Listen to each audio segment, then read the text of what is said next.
Karena nanti ada orang-orang yang tidak sadar sesungguhnya doanya sudah dijawab, tapi dia tidak menyadari itu. Bahkan merasakan doanya kok nggak dijawab-jawab gitu. Padahal Allah sudah menjawabnya.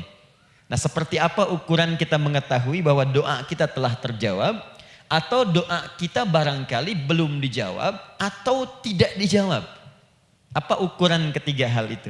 Itu yang coba kita turunkan di pembahasan pagi ini. Mudah-mudahan dengan itu kita nanti akan lebih pandai bagaimana cara menyikapi doa dalam hidup, seperti apa doa dipanjatkan, kapan kita berdoa, dan kita tahu oh ini hasil dari doa yang telah kita panjatkan.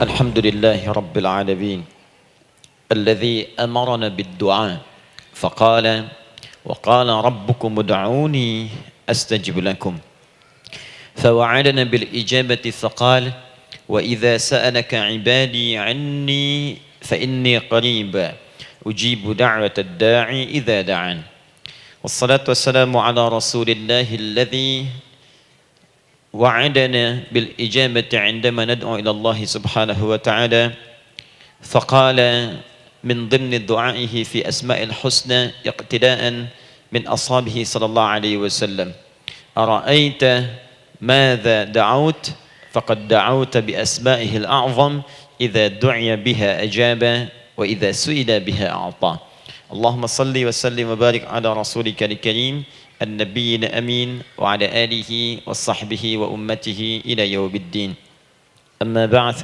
فيا عباد الله أوصي نفسي وإياكم بتقوى الله فقد فاز المتقون فلا تموتن إلا وأنتم مسلمون. Saudariku sekalian, para ibu baik yang di dalam ruang masjid ataupun yang di luar masjid, di sekitaran masjid dan studio, saya ingin mengajak pada seluruhnya tanpa kecuali, mari kita senantiasa bersyukur pada Allah Subhanahu wa taala atas nikmat yang telah kita dapati sampai dengan pagi hari ini. Syukur itu selalu menambah ketenangan di dalam jiwa. Syukur itu bisa mengentaskan sebagian persoalan hidup yang kita rasakan. Syukur itu bisa menambah kekuatan dari perasaan lemah yang kita rasakan. Dan syukur itu puncaknya bisa mengantarkan ke dalam surga terbaik yang dijanjikan, hingga Allah menyebutkan kemudian dalam Al-Quran, wa qalilun min ibadiyas syakur, sedikit sekali di antara hamba-hambaku itu yang bisa menjadi orang yang pandai bersyukur kepada Allah Subhanahu wa taala. Mudah-mudahan hidupan kita sampai hari ini seluruhnya diterima oleh Allah Subhanahu wa taala sebagai amal saleh, dan semoga yang belum mendapatkan hidayah untuk berislam sampai dengan pagi hari ini dihunjamkan hidayah kepada dalam jiwanya oleh Allah Subhanahu wa taala agar bisa berislam sebelum wafat menghadap Allah Subhanahu wa taala.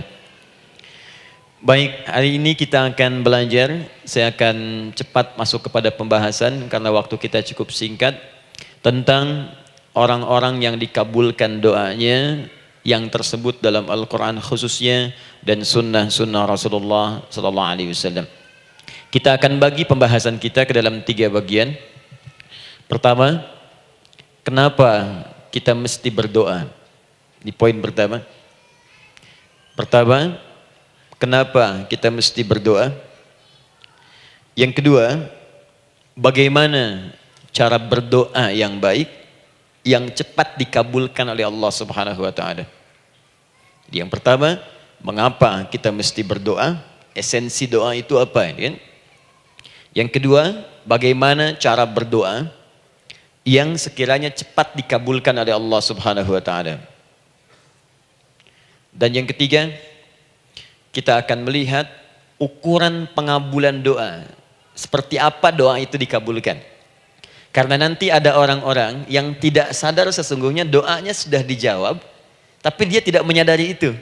Bahkan merasakan doanya kok nggak dijawab-jawab gitu. Padahal Allah sudah menjawabnya. Nah, seperti apa ukuran kita mengetahui bahwa doa kita telah terjawab, atau doa kita barangkali belum dijawab, atau tidak dijawab? Apa ukuran ketiga hal itu? Itu yang coba kita turunkan di pembahasan pagi ini. Mudah-mudahan dengan itu kita nanti akan lebih pandai bagaimana cara menyikapi doa dalam hidup, seperti apa doa dipanjatkan, kapan kita berdoa, dan kita tahu oh ini hasil dari doa yang telah kita panjatkan. Sepakat sampai di sini? Baik ya, tinggal sepakat saja ya. Kan biasanya yang nerangkan saya, nulis saya, ngapus saya sampai selesai pula. Baik, ayo kita mulai. Bismillah. Mengapa kita mesti berdoa? Kita buka dulu ibu sekalian. Ya, yang di ruangan ini ataupun yang di bawah, semuanya insya Allah memiliki kemuliaan yang sama di hadapan Allah Subhanahu wa taala sesuai dengan keikhlasannya, ya, sesuai dengan keikhlasannya. Karena hadisnya umum sifatnya. Man salaka tariqan yaltamisu fihi ilma, sahhalallahu lahu tariqan ilal jannah. Siapa yang menyiapkan dirinya menempuh perjalanan dan dia meniatkan ingin belajar pengetahuan agama walaupun sedikit, maka dia akan dapat balasan dari Allah, minimal setiap langkahnya akan dicatat meringankan langkah dia ke surga nantinya. Ya, dan di situ tidak disebutkan khusus bagi yang di dalam ruangan masjid. Lantai 2 lagi misalnya. Tidak.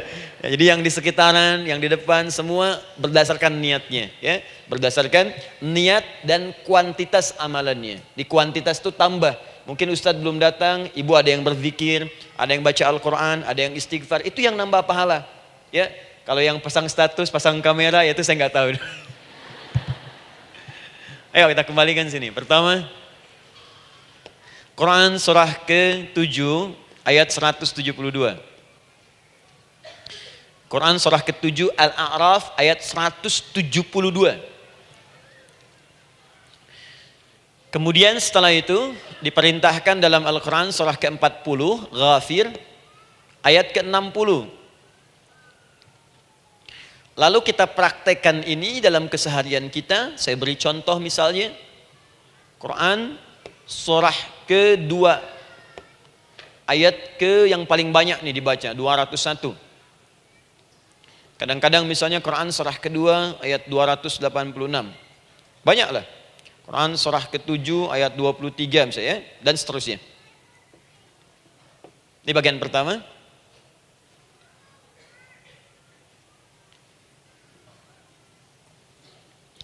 Bagian kedua, nanti kita akan belajar bagaimana cara berdoa yang baik yang dikabulkan. Kita ambil satu, Quran ke-2 ayat 186. Kemudian yang kedua, kita ambil contoh Quran surah ke-17 ayat 110. Kemudian yang ketiga, kita ambil contoh yang paling dahsyat di Al-Quran surah ke-3 ayat 38 sampai 39. Ada yang belum berdoa sudah dikabulkan. Masya Allah. Ini ada di Quran misalnya surah ke-3 ayat 31.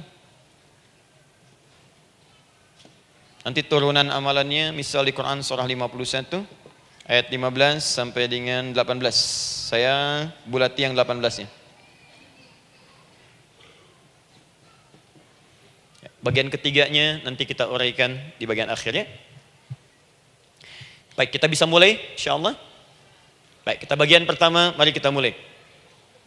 Saya ingin berkisah sejenak dengan menyampaikan Quran surah ke-7 Al-A'raf ayat 172. Allah berfirman, A'udzubillahi minasyaitonirrajim, wa idz akhadha rabbuka min bani adama min zuhurihim dzurriyyatahum wa ashhadahum ala anfusihim alastu bi rabbikum qalu bala syahidna. Ada ayatnya? Baik ya, di Quran surah ke-7 Al-A'raf ayat 172. Wa idz akhadha rabbuka min bani Adam. Kata Allah, dan ingatlah, pahamilah, pelajarilah, dalamilah. Teman-teman sekalian, ingat kalimat idz itu, idz dalam Al-Quran termasuk dalam bahasa Arab, itu bukan sekedar mengingat. Idz itu bisa mengandung arti memahami dengan dalam. Menganalisis. Ya, memaknai itu idz. Jadi bukan sekedar mengingat. Bukankah ibu kalau mengingat sesuatu berusaha mendalaminya? Ya, kalau nggak percaya saya tanya begini. Coba ibu ingat kemarin jam 5 sore ada di mana? Bukankah sekarang sedang mendalami sesuatu? Sedang mencari memori jam 5 sore kemarin ada di mana? Setelah itu dihimpun jadi sesuatu lalu disampaikan dengan terstruktur, dengan rapi. Oh, kemarin saya ada di sini, di sini, di sini, mengerjakan ini. Itu idz dalam bahasa Arab. Kalau di Al-Quran ada kalimat idz. Itu berarti bukan sekedar kita diminta mengingat, tapi juga merenung, mendalami, memahami dengan dalam. Paham insyaallah? Baik, sekarang perhatikan. Nanti kalau ibu baca Al-Quran, maksud saya, ibu bisa menerjemahkan sendiri dan memahami dengan baik. Ya, misal kalimat idz pertama dalam Al-Quran misal ditemukan di Quran surah kedua ayat 30. Wa idz qala rabbuka lil malaikati inni ja'ilun fil ardi khalifah. Idz akan ditemukan. Nah, sekarang ayat tentang korelasinya dengan doa, kita buka Quran surah ke-7 tadi ayat 172. Wa idz akhadha rabbuk, dan pahami ya kata Allah, renungkan ya, maknai dengan dalam ketika Allah menyampaikan, membuat komitmen dengan semua anak cucu Adam tanpa kecuali. Semuanya. Ingat kalau ditemukan kalimat Bani Adam. Bani Adam disebutkan 7 kali dalam Al-Quran. Ya. Berapa kali? 7 kali. Kalimat Bani Adam. Bani Adam. Ini menunjuk pada semua keturunan anak cucu Adam sampai selesai kehidupan. Ya, dari Nabi Adam alaihissalam, kemudian pasangannya Sayyidah Hawa alaihissalam, kemudian keduanya mulai berumah tangga, melahirkan keturunan, diabadikan di Al-Quran surah keempat, ya, surah Ibu, ayat yang pertama. Ya ayyuhan nasu taqu rabbakumul ladzi khalaqakum min nafsin wahidah wa khalaqa minha zawjaha. Di situ kemudian ada Adam, zaujaha Hawa, ya. Wa batha minhuma rijalan katsiran wa nisaa. Dari situ turun keturunan laki-laki perempuan, laki-laki perempuan. Nanti menyebar, Bu, ya, menyebar. Ada yang ke Chicago, ada yang di Chicago, ada yang di Singaparna, ada yang di Singapura. Semua nyebar. Ya, di Sunda, dari Jawa sampai ke Sumatera, sampai Indonesia, sampai Nusantara, sampai Asia, Eropa, sedunia. Nanti penyebarannya disebutkan di Quran surah ke-49 ayat ke-13. Ya ayyuhan nasu inna khalaqnakum min dzakarin wa untha. Hai manusia, semua saya ciptakan ada 2 jenis. Kalau bukan laki-laki itu pasti perempuan. Jadi tidak ada yang ketiga. Ingat ya? Kalau bukan laki-laki siapa? Perempuan. Jadi tidak ada misalnya, maaf, laki-laki yang keperempuan-perempuanan, yang gerakannya melambai, ya, kata-katanya terlampau lembut misal, dan tidak ada pula perempuan yang perkasa, ya, terlampau kuat misalnya, melampaui batas-batas standarnya. Jadi kalau bukan laki-laki pasti perempuan. 2 saja. Jadi kalau misalnya masih ada yang bingung, tentukan dirinya, ya, dan lihat fitrahnya. Lihat fitrahnya. Baik, kemudian waja'alnakum syu'uban wa qabaila. Kami tempatkan kalian mungkin beda-beda tempat. Syu'ub, beda tempat. Ya, ada yang misalnya RT, RW, kecamatan, beda kampung, beda negara, sampai seluruh dunia. Wa qabail, satu tempat itu sukunya bisa beda. Coba Ibu lihat misalnya, ya, di daerah Sumatera saja ada berapa suku? Di Sunda paling banyak suku, gitu ya? Banyak sekali. Jadi bisa lain-lain, bisa beda-beda. Nah, lita'arafu, semua saling mengenal, silakan. Nah, ketika semua tadi ditempatkan di semua pelosok dunia, baik laki-laki, perempuan, dari anak keturunan Adam, itu semua anak keturunan Adamnya disebut dengan satu nama saja dalam Al-Quran, yaitu Bani Adam. Jadi kalau kita mau cari keturunan kita, sampai ke asal mula kita, dari kita sekarang, itu semua akan tersambung kepada Adam alaihissalam. Puncaknya akan ke sini. Ya. Dan tidak akan nyasar kemana-mana, Bu. Ya, ada sebagian manusia nasabnya tidak ingin ke Adam, inginnya bergeser, sehingga mengatakan manusia berasal dari monyet katanya. Ya. Ada yang berkata begitu. Ibu sampaikan saja kalau bapak dari monyet, silahkan saja, jangan ngajak-ngajak saya, gitu ya. Nah, jadi semua manusia itu pasti akan kembali ke sini, ya, ke Adam alaihissalam. Karena itu saya pernah sampaikan termasuk di sini di hadapan ibu semua, masih ingat? Mukjizat pertama Rasulullah sallallahu alaihi wasallam saat lahir ke muka bumi. Ingat, Nabi itu sebelum dilantik menjadi Rasul dalam usia 40 tahun, turun surah Al-Alaq, itu diberikan oleh Allah keistimewaan tanda-tanda kenabian. Apa di antara tandanya? Allah perjelas nasab keturunannya sampai Nabi Adam, padahal lahirnya itu ayahnya sudah wafat. Di lahir beliau ayahnya wafat tapi nasabnya diperjelas sampai Nabi Adam. Sehingga jelas, orang tidak bisa menyoal. Ini orang nggak jelas nih, ya. Kan suka ada begitu, Bu, ya. Tiba-tiba datang menerangkan sesuatu, siapa itu? Itu nggak jelas. Bahkan sekarang sering muncul statement, siapa sih ustadz itu? Itu ustadz nggak jelas. Ya. Nabi nggak bisa disoal karena semuanya jelas. Nasabnya jelas, keturunannya jelas, kemuliaannya jelas, ilmunya jelas. Jadi kalau orang mau menyoal nggak punya peluang. Siapa kamu Muhammad? Saya jelas keturunannya.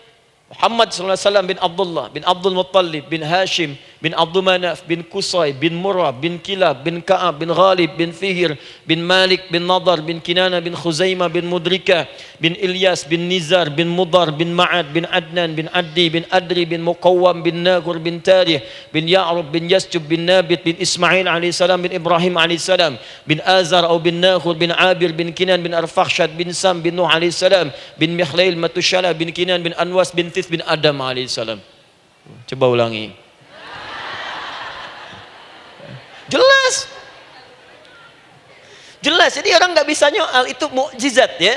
Keistimewaan pertama sebelum Allah kemudian angkat menjadi nabi dan rasul di usia 40 tahun. Jadi kalau ibu ditanya, kamu jelas enggak? Jelas. Apa binnya? Bin Bani Adam. Itu bocoran dari Al-Quran. Ya, kalau ditanya keturunan siapa kamu? Adam. Tahu dari mana? Allah yang nyampaikan langsung. Apa kata Allah? Bani Adam. Jelas, ya? Baik. Jadi ini kembali kepada Adam alaihissalam.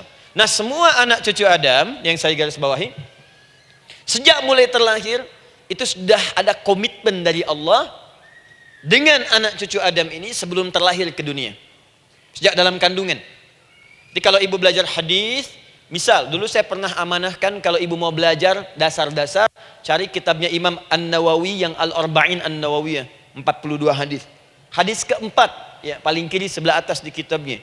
Dari Abdullah bin Mas'ud radhiyallahu taala anhu, ya. Qala Nabi sallallahu alaihi wasallam bahwa shadiqul masduq. Nabi SAW pernah menyampaikan sedangkan beliau orang benar dan dibenarkan.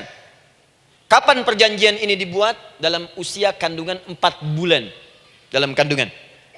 Inna ahadakum yujma'u fi batni ummihi. Setiap kalian yang akan terlahir dari anak cucu Adam, kecuali Adam, Bu, ya. Ingat, kecuali Adam, kecuali Hawa, karena ini asal mula manusia keduanya. Tapi keturunan Adam dan Hawa akan mengalami proses yang sama. Dikandung dulu ibundanya, kemudian terlahir. Adam tidak dikandung, ingat, Adam tidak ada bapak, Adam tidak ada ibu. Langsung diciptakan wujudnya oleh Allah Subhanahu wa taala dari bahan dasar yang sama dengan manusia. Ya, karena itu saya pernah ditanya, pernah berdialog, ya. Ustaz, ini spesial Nabi Isa ini. Ya, spesial, Yesus Al-Masih Nabi Isa spesial. Karena itu diangkat sebagai Tuhan. Apa yang spesial? Kata beliau, karena ini bisa menghidupkan yang mati. Yang kedua, ini lahirnya beda dengan orang biasa. Bagaimana lahirnya? Tanpa bapak. Ibu saja tanpa bapak. Mana ada manusia yang lain seperti ini? Saya bilang Adam lebih spesial lagi. Lahir tanpa ibu, tanpa bapak. Kenapa nggak jadi Tuhan? Tapi kan Adam nggak bisa menghidupkan yang mati. Dengan izin Allah, maaf, Nabi Ibrahim lebih canggih lagi. Buka Quran surah kedua, ayat 260. Paling kiri sebelah atas. Wa idh qala Ibrahim Rabbi arini kaifa tuhyil mauta. Qala awalam tu'min. Qala bala walakin inna qalbi. Ketika Ibrahim bermohon kepada Rabbnya, ya Allah, tolong tunjukkan kepadaku bagaimana cara menghidupkan yang mati. Kata Allah, kamu masih nggak yakin? Kata Ibrahim, saya yakin-yakinnya. Cuma supaya hati saya tenang, buktikan kepada yang lain tentang kuasamu. Kata Allah, gampang. Lalu Allah berikan kemudian satu ketentuan sama persis dengan Nabi Isa. Cuman prosesnya lebih canggih. Kalau Nabi Isa, tepuk mayatnya, bangun, bicara. Nabi Ibrahim kata Allah, nih ambil burung, potong-potong dulu, dicincang dulu. Sudah dicincang kemudian, mayatnya disimpan, jasadnya di tempat bukit yang berbeda. Kalau sekarang potong burung, simpan di bukit satu, jasad yang kedua simpan di bukit B. Kepalanya simpan di bukit A, ekornya simpan di bukit B, badannya simpan di bukit C. Panggil dengan nama Allah. Thummat uhunna ya'tina kasa'ya. Panggil, bismillah, dengan nama Allah, hidup. Sama persis dengan Nabi Isa. Dengan nama Allah biiznillah, hidup. Nabi Ibrahim biiznillah, dengan nama Allah hidup. Menyatu semuanya jadi satu. Psst. Kalau Nabi Isa kemudian ada yang menduga sebagai Tuhan, kenapa Nabi Ibrahim tidak angkat jadi Tuhan? Paham ya? Nah, ini menunjukkan bahwa ada pola pemikiran yang harus dikembalikan supaya benar cara memahaminya. Jelas sampai sini? Maaf saya sedikit agak lompat ya. Saya kembalikan kemudian, perhatikan sini. Inna ahadakum yujma'u fi batni ummihi. Karena itu semua anak cucu Adam, beda dengan Adam, akan proses lahirnya dikandung dulu di perut ibundanya. Fokus baik-baik. Arba'ina yauman nutfah, 40 hari pertama baru kemudian proses antara spermatozoa dengan ovum berproses. Thumma yakunu mithla dzalika, kemudian alaqah. 40 hari yang kedua jadi alaqah, zigot yang menempel di dinding rahim. Thumma yakunu mithla dzalika mudghah. 40 hari ketiga berbentuk mudghah, sudah mulai berbentuk daging sekeratan, ada bentuknya. Dan usianya sudah 4 bulan, 40 hari ketiga, 120 hari. 120 hari. Thumma yursalu ilaihil malak, kemudian diutuslah malaikat, fayanfukhu fihi ruh, maka ditiupkan roh ke dalamnya. Jadi ingat, kalau di antara sini, di antara kita ada ibu misalnya yang tengah hamil, tengah mengandung, ingat baik-baik, atau keluarganya, kerabatnya, usia 4 bulan itu roh sudah ditiupkan. Di kandungan sudah ada rohnya. Hati-hati ya. Berapa bulan? 4 bulan. Karena itu nanti ada ayat dalam Al-Quran, Quran surah ke-7 ayat 189. Di posisi ini harus banyak berdoa dan beramal soleh. Ingat ya, berdoa, beramal soleh, minimal minta kepada Allah. Da'awallaha rabbahuma la in ataitana salihah lanakunanna minasyakirin. Minta banyak kepada Allah, ya Allah jadikan anak saya anak yang soleh, jadikan anak saya anak yang soleh. Dari usia itu 4 bulan sampai ke atas menjelang lahiran. Nanti diiringi oleh amal soleh kedua orang tuanya. Ini sudah penelitian dokter muslim, khususnya di Asia Tenggara. Saya diskusi dengan seorang dokter muslim, ternyata ada korelasi amal soleh yang dikerjakan kedua orang tua, ayah dan bunda, atau calon ayah dan bunda, kepada anak yang sedang dikandung, yang belum dilahirkan.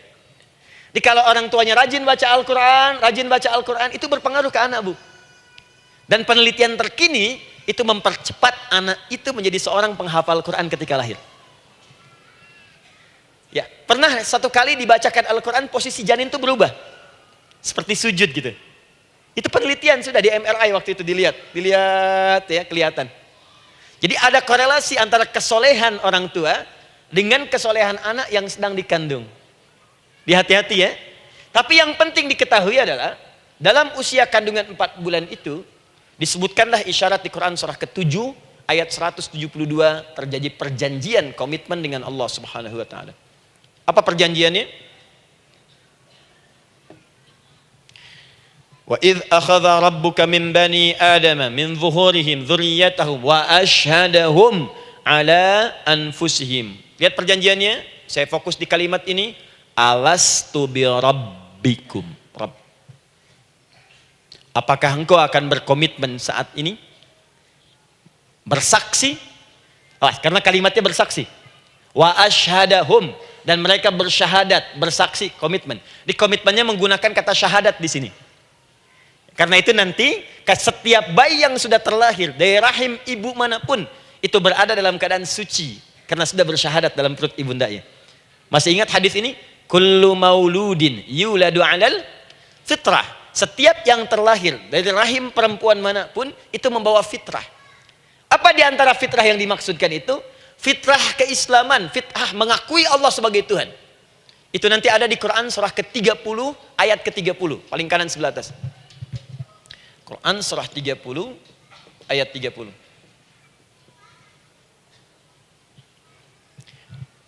Fa'aqim wajhaka lid-dini hanifa.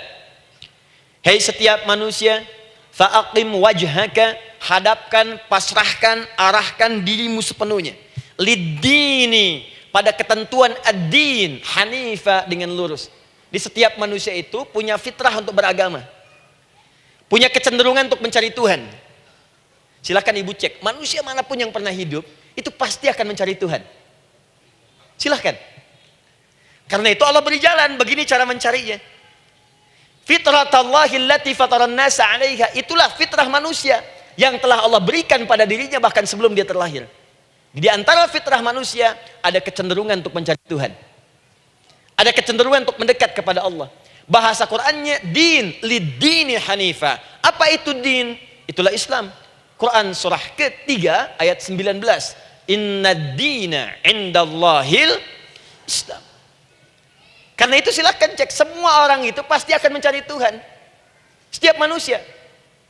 Ada yang melihat kayaknya ada di hewan, kayaknya ada di pohon, kayaknya ada di alam, kayaknya ada di patung, kayaknya ada di... Mencari dia. Terus Allah beri jalan. Kalau kamu ingin mencari yang benar, din yang dimaksud Islam, diberikanlah tuntunan dalam Islam.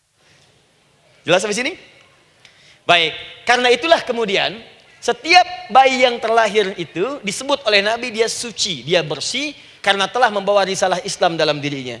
Hanya sayang nanti fa'abawahu yuhawidanihi au yunassaranihi au yumajjisanihi. Lingkungan nanti akan merubah dia keluar dari fitrahnya. Bisa dipengaruhi, tiba-tiba berubah misalnya keyakinan.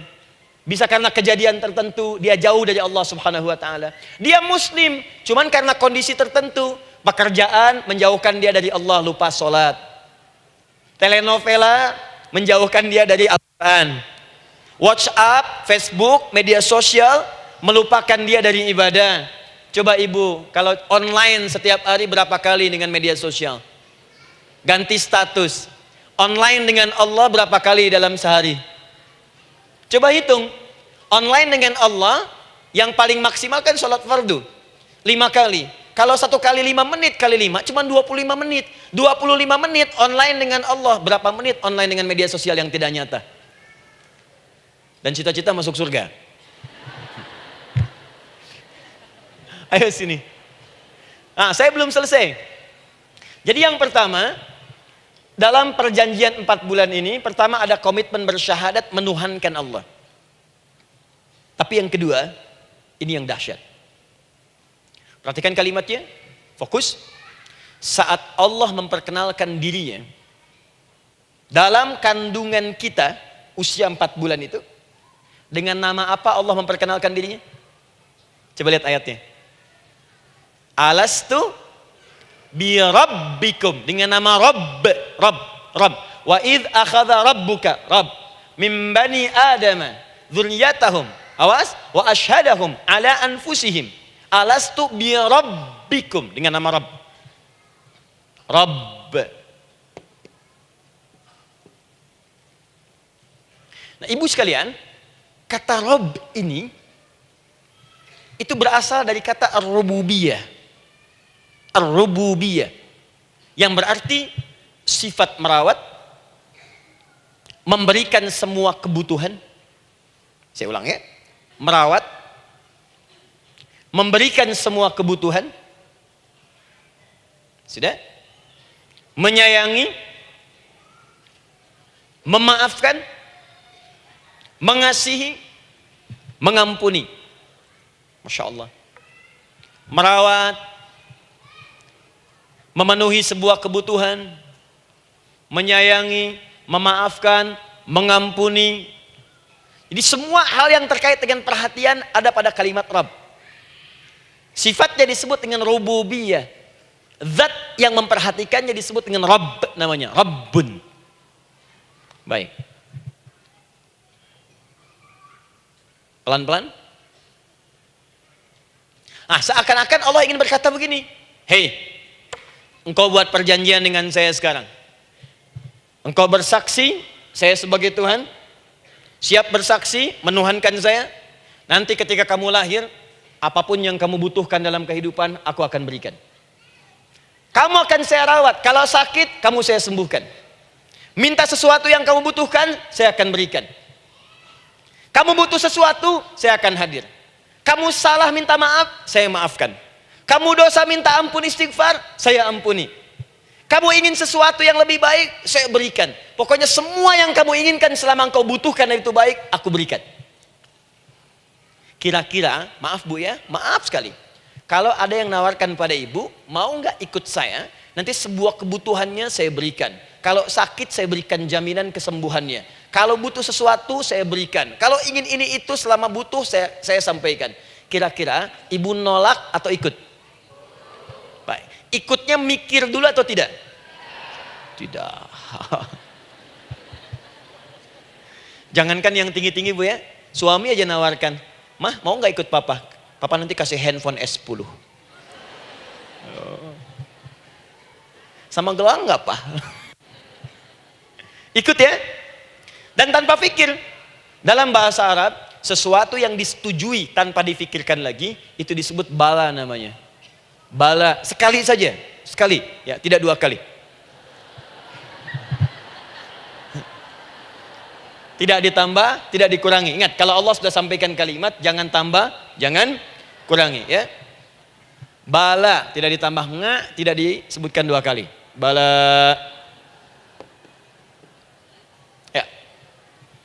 Bala itu artinya siap. Ya. Tanpa pikir. Karena memang nggak ada yang dipikirkan lagi. Apa yang mau dipikirkan? Semua kebutuhan dikasih. Semua keinginan dikabulkan sepanjang baik.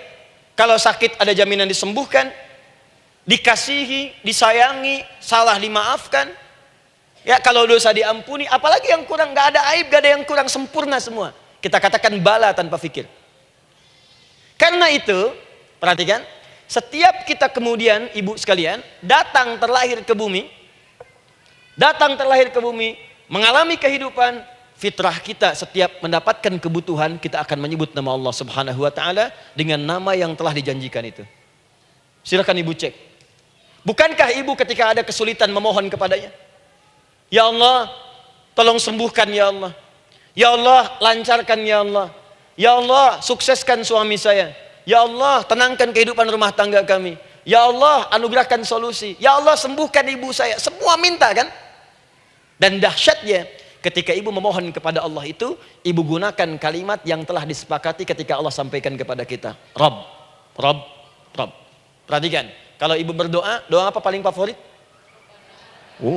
Rabbana atina fid dunya hasanah. Fil akhirati hasanah. Wa qina. Doa apa itu? Sapu jagat. Bu bayangkan, Nabi aja nggak tahu tuh istilah itu sapu jagat. Ibu tahu? Wah, Masya Allah, Indonesia kreatif. Luar biasa. Ada doa sapu jagat, nggak ada doa sapu nggak ada jagatnya, ada doa jagat nggak ada sapunya. Wah, pokoknya luar biasa lah. Ya. Ya, lihat, bukankah kalimatnya dibuka dengan Rabb? Rabbana atina fid dunya sana. Rabbana zalamna anfusana wa illam taghfir lana wa tarhamna lanakunanna minal. La yukallifullahu nafsan illa laha ma kasabat wa 'alaiha mak. Perhatikan, Rabbana la innasina Rabbana Rabb. Ini ayatnya. Sapu jagat Quran surah 2 ayat 201. La yukallifullahu Quran surah 2 ayat 286. Rabbana zalamna Quran surah 7 ayat 23. Yang ingin saya sampaikan, setiap kita butuh sesuatu, kita menyebut namanya dengan kalimat Rabb. Kenapa kita katakan Rabb? Karena Allah sendiri menyebutkan dengan kalimat Rabb. Alastu bi rabbikum, saya nanti adalah Tuhan yang akan memperhatikan kalian, menyayangi kalian. Saya Tuhan yang akan merawat kalian, memberikan semua kebutuhan. Makanya ibu tuh kalau ada persoalan nagih seakan-akan ke Allah. Ya Allah, kan engkau yang berjanji kepada saya. Engkau yang berjanji, engkau yang menepati ya Allah, karena engkau Tuhan. Kalau manusia, dia berjanji, dia yang mengingkari. Dia awali, dia yang akhiri. Tapi engkau beda ya Allah. Kenapa? Engkau berjanji, engkau yang menepati. Quran surah ketiga ayat 9. Innallaha la yukhliful mi'ad. Engkau yang berjanji, engkau yang menepati. Engkaulah awal dan akhir dari semua hal. Engkau mengatakan saya Rabb yang akan memberikan semua kebutuhan. Sekarang saya butuh ya Allah. Engkau berjanji akan menyembuhkan, sekarang saya sakit ya Allah. Engkau berjanji akan memberi solusi, sekarang saya sedang punya masalah ya Allah. Engkau berjanji akan memberikan kesuksesan, sekarang saya sedang menapaki itu ya Allah. Makanya ibu sebutkan kalimat Rabb, Rabb, Rabb, Rabb. Jadi sesungguhnya doa itu adalah fitrah dari setiap manusia, karena mulai dibangun komitmen sebelum dia dilahirkan ke muka bumi. Jadi kalau kita bicara tentang doa, doa itu fitrah kehidupan bagi setiap manusia. Hidup. sekaligus penanda komitmen yang membedakan antara Khalik dengan makhluk, hamba dengan Allah, manusia dengan Tuhan. Kan Allah katakan, saya Rabb ya, saya yang ngasih, saya yang Tuhan. Berarti kita yang makhluk kan? Kita yang butuh kan? Allah yang memberi, kita yang butuh. Untuk membedakan mana yang butuh, mana yang ngasih, maka pembedanya adalah doa. Jadi kalau ada manusia yang nggak pernah doa selama hidup, itu tandanya ada yang salah dengan kehidupannya. Karena seakan-akan dia nggak butuh Tuhan. Sebab perbedaan manusia dengan Tuhan itu sebelum lahir, salah satunya ditunjukkan dengan sifat butuh kita kepada Allah. Makanya sekaya-kayanya orang itu pasti berdoa. Manusia paling kaya di muka bumi pun kalau besoknya mau ada pekerjaan atau proyek, dia berdoa dulu tuh. Ya Tuhan, tolong lancarkan proyek ini. Butuh. Pejabat setinggi-tingginya, kalau sudah mau mulai kemudian ada pemilihan, kalau mulai ada kebijakan, kalau mulai ada apapun berdoa juga. Itu tandanya butuh. Butuh. Di setiap manusia itu pasti butuh dengan Allah. Karena itu kalau ada manusia yang nggak pernah berdoa selama hidupnya, itu langsung mendapatkan kecaman dari Allah dan dijamin akan masuk neraka yang paling dalam. Karena seakan-akan dia sudah nggak butuh dengan Allah. Saya ulang ya, saya ulang.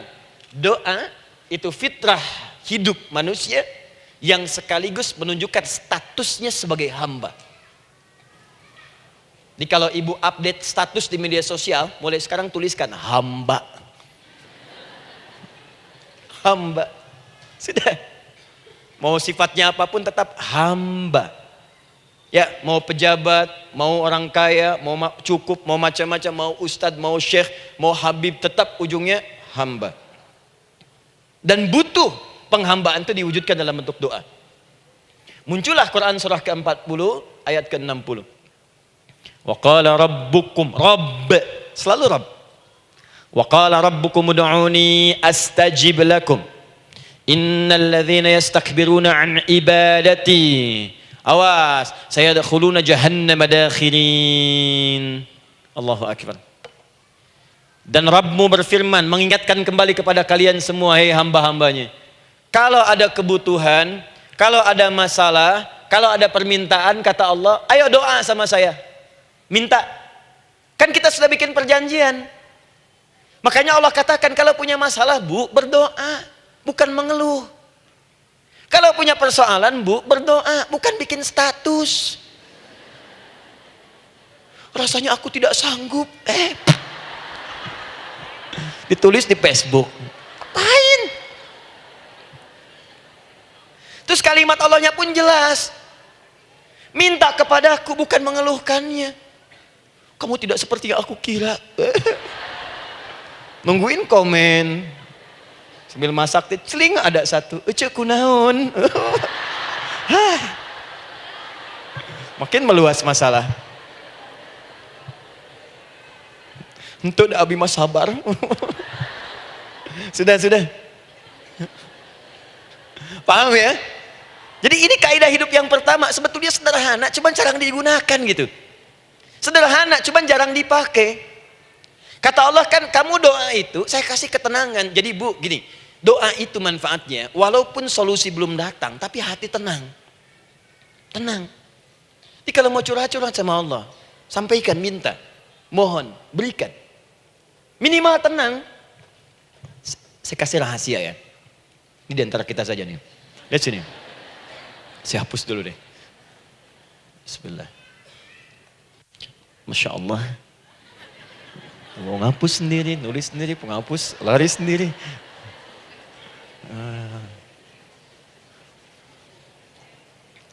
Bismillah. Oh ini ada dua ya. Sini. Baik. Buka Quran surat 7 ayat 205.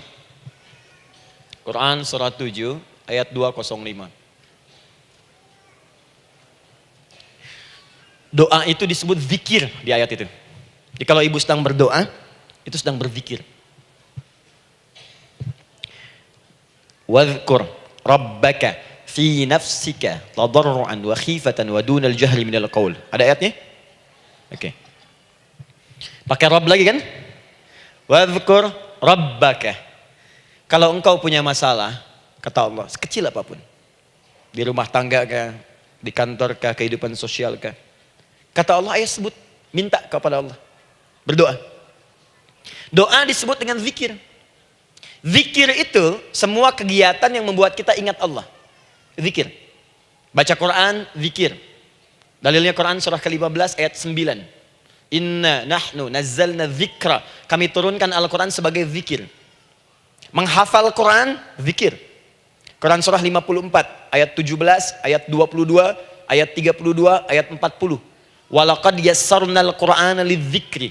Kami akan mudahkan Al-Quran untuk diingat, dihafalkan. Zikir, sebagai zikir kepada Allah. Ibu selepas sholat, baca subhanallah, alhamdulillah, Allahu Akbar, zikir. Quran surah keempat, ayat 103. فَإِذَا قَضَيْتُمُ الصَّلَاةَ فَاذْكُرُوا اللَّهَ. Maka jika anda telah tuntas mengerjakan sholat, segera berzikir kepada Allah. Sholat sendiri, zikir. Quran surah ke-20, ayat ke-14. Innani anallahu la ilaha illa ana fa'budni wa aqimis salata li dzikri. Saya Allah, kata Allah. Tidak ada Tuhan selain saya. Sembah saya. Bagaimana menyembah Allah? Tunaikan salat sebagai zikir kepada Allah. Zikir. Di zikir semua amalan yang mendekatkan kita dengan Allah. Doa itu satu dari bagian zikir. Tapi tahukah ibu fungsi zikir yang paling utama itu apa? Quran surah 13 ayat ke-28. Ala bidzikrillahi tatmainnul qulub. Yakinkan pada dirimu, kalau zikirmu benar kepada Allah, maka dia akan berdampak kepada hati menjadi lebih tenang. Zikir itu manfaat pertamanya membuat hati tenang, Bu. Tadi saya contohkan. Baca Al-Quran zikir kan? Jadi kalau ibu sedang tidak tenang, sedang gelisah, ada masalah, daripada mengeluh sana sini, wudu, Bu, wudu. Ambil mushaf. Baca. Saat baca itu mungkin solusi belum datang, tapi hati itu lebih tenang. Kaitan dengan bahasan kita, doa, minta. Doa. Jadi kalau orang punya masalah itu kalau berdoa, walaupun solusinya belum datang, walaupun kemudian jawabannya belum tiba, minimal hati ibu itu tenang. Ini dia. Kan surah 13 ayat 28. Rumus ini pakai. Gunakan dalam hidup. Karena yang tahu kehidupan kita itu Allah yang menciptakan kita. Yang tahu pesawat, yang bikin pesawat. Yang tahu handphone, yang bikin handphone. Yang tahu mikrofon, yang bikin mic-nya. Yang tahu kita, yang menciptakan kita. Ikutilah petunjuk Allah yang menciptakan kita, maka akan langsung terasa manfaatnya. Ibu tidak percaya, silahkan lakukan.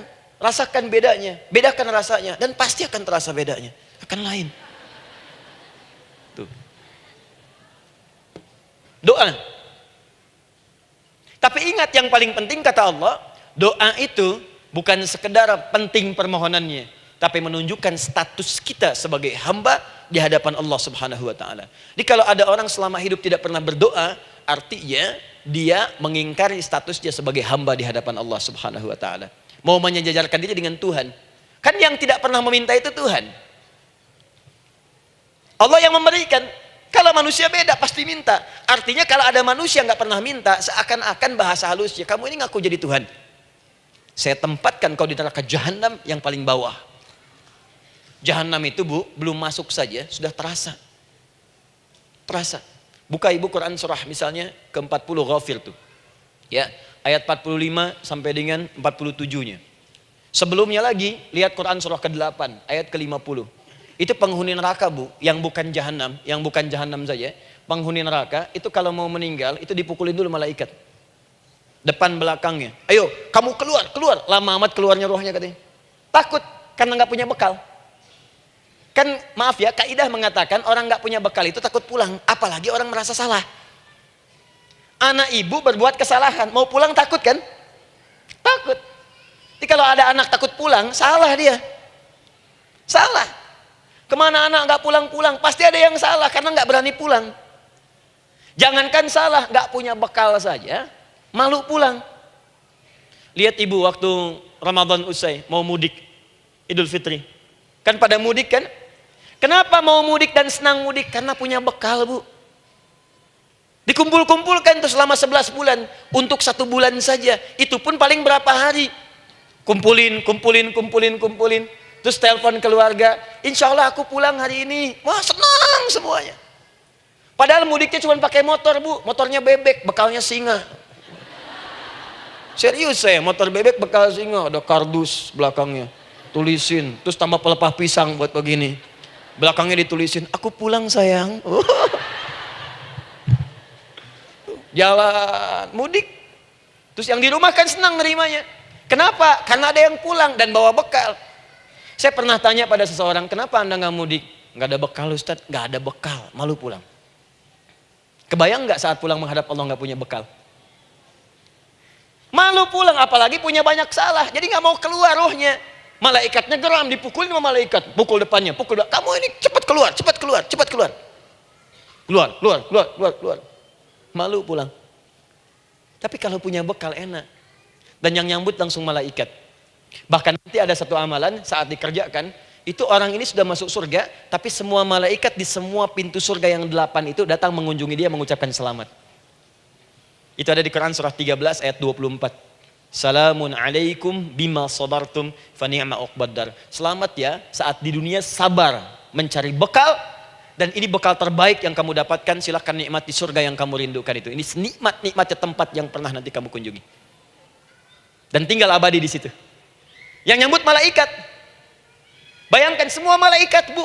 Semua malaikat dari pintu surga datang nyambut dia. Wah, Masya Allah, ada malaikat Jibril, Israfil, malaikat maut. Maaf ya, dicabut kemarin. Biasa, selamat, selamat, selamat, selamat, selamat. Dunia aja kalau ada yang nyambut senang kan? Rumah dicet, datang, sambut depan rumah, semua hidangan ada, Masya Allah. Bahkan yang tidak ada jadi ada. Luarnya kongwan, dalamnya rangginang gitu kan. Wah, muncul semua. Paham ya? Jadi ini bagian pertama. Jadi kita katakan kenapa manusia mesti berdoa. Jawabannya karena manusia itu hamba. Dan doa itu adalah fitrah bagian dari kehidupan. Kenapa manusia mesti berdoa? Karena ada komitmen dari Allah. Setiap dia mendapatkan sebuah persoalan, maka Allah akan jawab dan berikan jawaban dari semua persoalannya. Jalan mendapatkan jawaban itu adalah doa. Kenapa manusia mesti berdoa? Karena dia butuh dengan Allah. Dan puncaknya, kenapa dia mesti berdoa? Karena Allah ingin membahagiakan kehidupan dunianya sebelum sampai keabadiannya di akhirat. Jadi ketika kita berdoa, sebetulnya kebaikan untuk kita karena Allah ingin kita bahagia. Ingin mudah hidupnya. Jadi kalau ada orang nggak berdoa, sesungguhnya dia sedang menyulitkan diri sendiri dalam kehidupan dunianya sampai ke akhiratnya. Jelas sampai di sini? Masya Allah. Alhamdulillah. Baik, kalau sudah paham, saya hapus ini, kita masuk bagian yang kedua. Hapus lagi. Sab Muslimah edisi ke-15. 15 kali datang sendiri, ngulangin sendiri, nulis sendiri, ngapus sendiri. Masya Allah. Tinggal lihat, catat, masuk surga. Masya Allah. Alhamdulillah. Baik. Baik. Sudah? Alhamdulillah. Saya ingin setiap pembahasan kita dipahami ya. Saya tidak menyukai kalau datang melihat tapi nggak paham gitu. Ya, dengar tapi nggak paham. Saya tidak ingin satupun keluar dari sini kecuali paham. Ya. Ibu paham? Paham Ustaz. Pada pamit ya, silahkan. Apa yang ibu pahami? Doa. Ya. Dah. Nah, sekarang masuk bagian kedua. Bismillah. Kalau sudah mengerti yang tadi, persoalannya adalah bagaimana cara kita memohon kepada Allah. Itu dia. Bagaimana cara kita meminta? Kata Allah, kamu kalau punya masalah minta. Ya Allah, caranya bagaimana? Karena sesuatu yang dikerjakan tanpa ilmu dan tidak tahu caranya, itu bisa keliru. Hidup itu menyembah Allah tidak cukup dengan iman, Bu. Mesti pakai ilmu. Iman saja sekalipun kuat tanpa ilmu, itu bisa salah. Kuat ingin mendekat kepada Allah. Ya Allah, aku ingin ibadah, kuat. Saya punya kawan dulu di pesantren. Tahun kedua, dia sudah berubah. Ya, tadinya orang tuanya melihat anaknya Masya Allah, tiba-tiba ada perubahan, senang ibadah, Bu.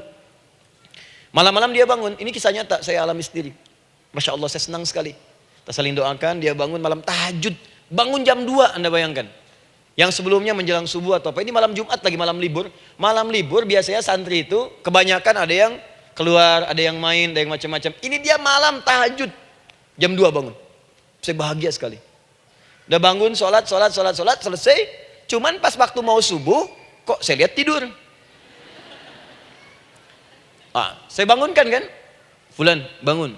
Oh iya, kata. Iya, oh mungkin nanti mau nyusul. Saya pikir istirahat dulu. Saya ke masjid lah. Udah ke masjid, dah selesai. Kita diskusi di masjid, selesai. Semua pulang saya jam 7.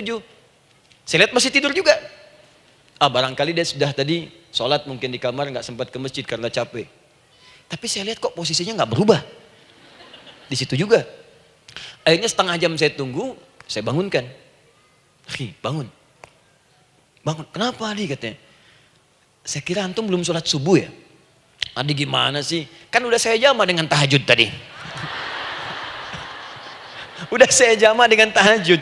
Jadi memang kekuatan imannya lagi tinggi, cuman ilmunya kosong. Ini yang bahaya. Besok-besok kalau orang kayak gini sholat subuh bisa 4 rakaat. Ya. Karena itu berdoa penting, cuma kita mesti tahu caranya. Yuk kita mulai bagian pertama. Quran surah kedua ayat 186. Paling kiri sebelah bawah. Sudah? Wa idza sa'alaka 'ibadi 'anni fa inni qarib. Fokus. Kata Allah, kalau hamba-hambaku Muhammad SAW bertanya kepadamu, minta petunjuk untuk mencari-cari aku. Tuh Bu, coba lihat. Ayat doa dibuka lagi dengan kalimat hamba. Untuk menegaskan status kita. Jadi kalau ditanya, kita siapa di hadapan Allah? Hamba. Makanya gak usah sombong. Jangan sombong, karena kita cuma hamba. Karena itu ketika Korun sombong, Korun tuh manusia terkaya yang pernah hidup di bumi. Hartanya Bu, ini saya kasih bocoran sedikit, kunci berangkasnya saja, kemana-mana itu suka dibawa, dipikul paling sedikitnya 8 bodyguard, cuman bawa kunci berangkas saja begini.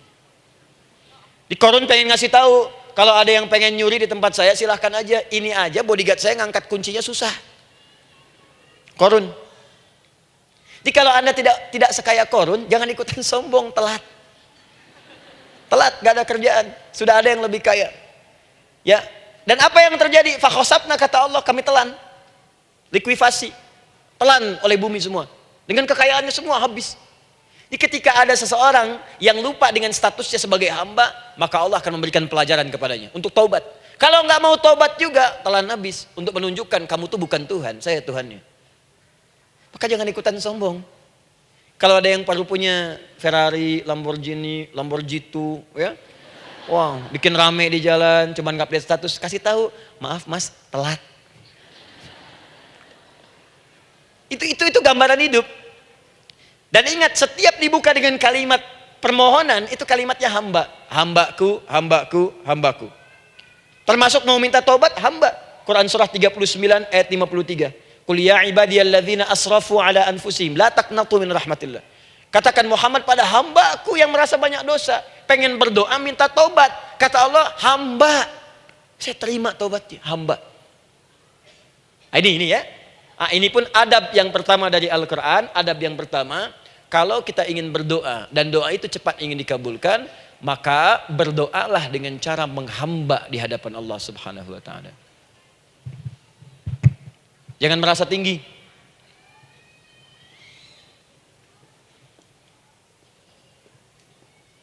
Saya turunkan caranya.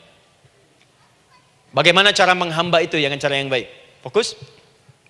Wa idza sa'alaka 'ibadi 'anni, Muhammad SAW, jika ada hamba-hambaku bertanya padamu tentangku, ingin mencari-cari aku.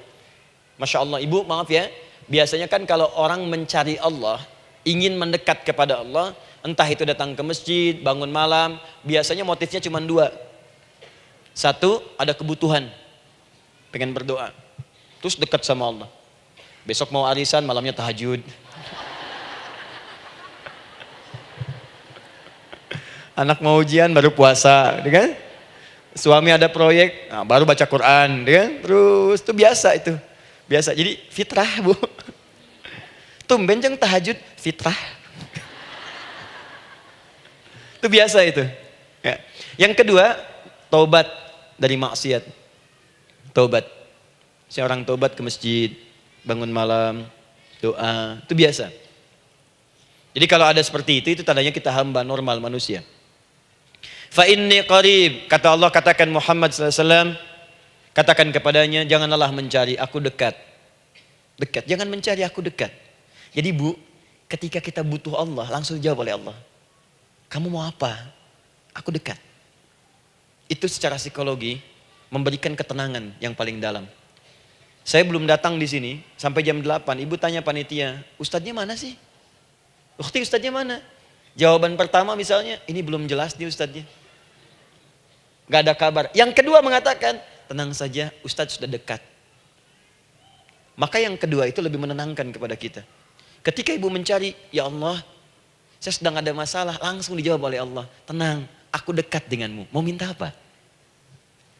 Itu Bu, jadi kalau ibu sedang punya persoalan, psikologi Al-Quran mengatakan, langsung rasakan Allah itu bersama kita, dekat, menunggu kita mau minta apa. Ibu punya masalah dengan suami, ingin mengadu. Lu kata Allah, saya dekat, kamu kenapa? Ada masalah apa?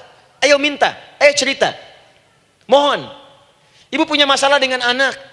Ibu punya masalah dengan tetangga, di pekerjaan, kehidupan sosial. Kata Allah, saya dekat. Nah, perasaan itu hadirkan dalam jiwa kita. Ini sekarang jarang didapatkan. Jadi kalau ada masalah itu, hal pertama yang dilakukan itu belum ingat Allah itu masalahnya. Di kebanyakan manusia itu kalau punya masalah, selalu ingin yang pertama itu solusinya. Bukan Allahnya. Kan pemilik solusinya Allah. Jadi kalau kita ingat pada yang memiliki, maka apapun yang kita minta akan diberikan. Bahkan ada orang yang saking ingatnya dengan Allah, sebelum minta sudah dikabulkan. Itu yang dahsyat. Nah, sekarang setelah kita paham tentang kedekatan ini, kemudian kita praktekkan. Jadi Bu, ya maaf ya, ketika ibu punya masalah apapun, yang pertama diingat Allah. Allah, Engkau telah berjanji, Engkau pasti akan tepati. Ya Allah, sekarang aku ada persoalan. Nah, sekarang teruskan ayatnya. Ujibu da'watad da'i idza da'an. Ujiba.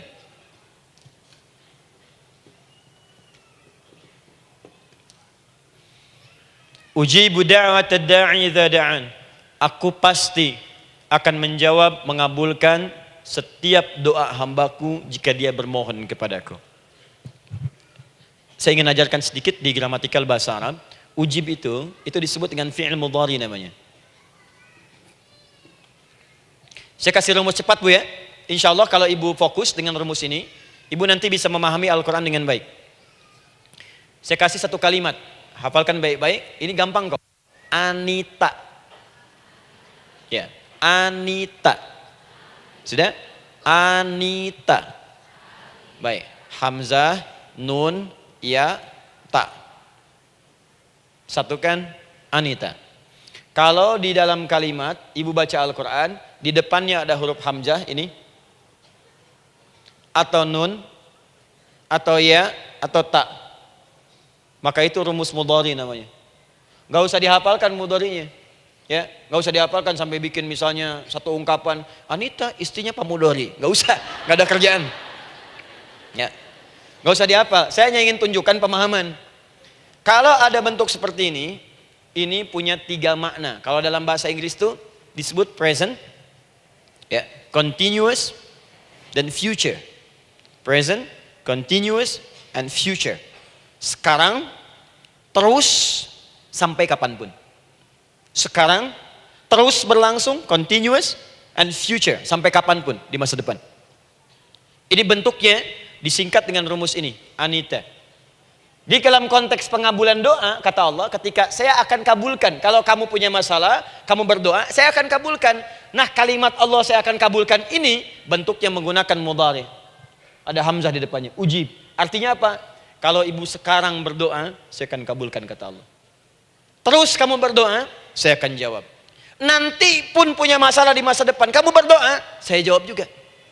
Jadi artinya tidak ada doa yang sia-sia.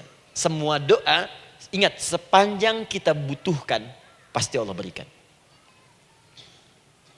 Doa itu, sepanjang kita butuhkan, pasti akan dijawab.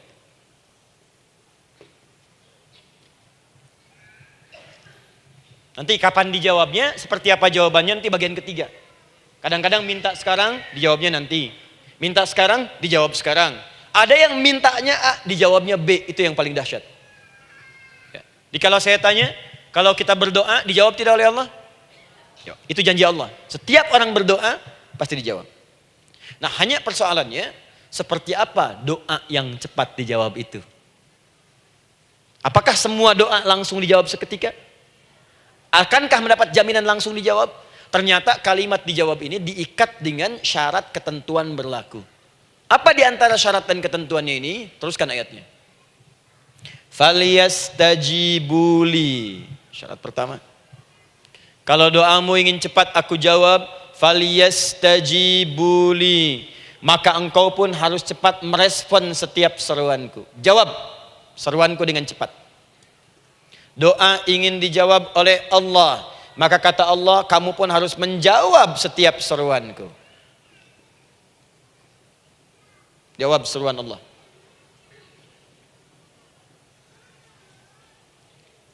Ayo respon, adil. Maunya dapat gaji aja, kerja nggak mau. Ya? Apa ibu pikir duduk manis, santai di ruangan tengah, tiap bulan suami datang berikan uang belanja? Belum tentu. Kalau sikap tidak bagus, ya interaksi tidak mulia, maka belum tentu itu didapatkan.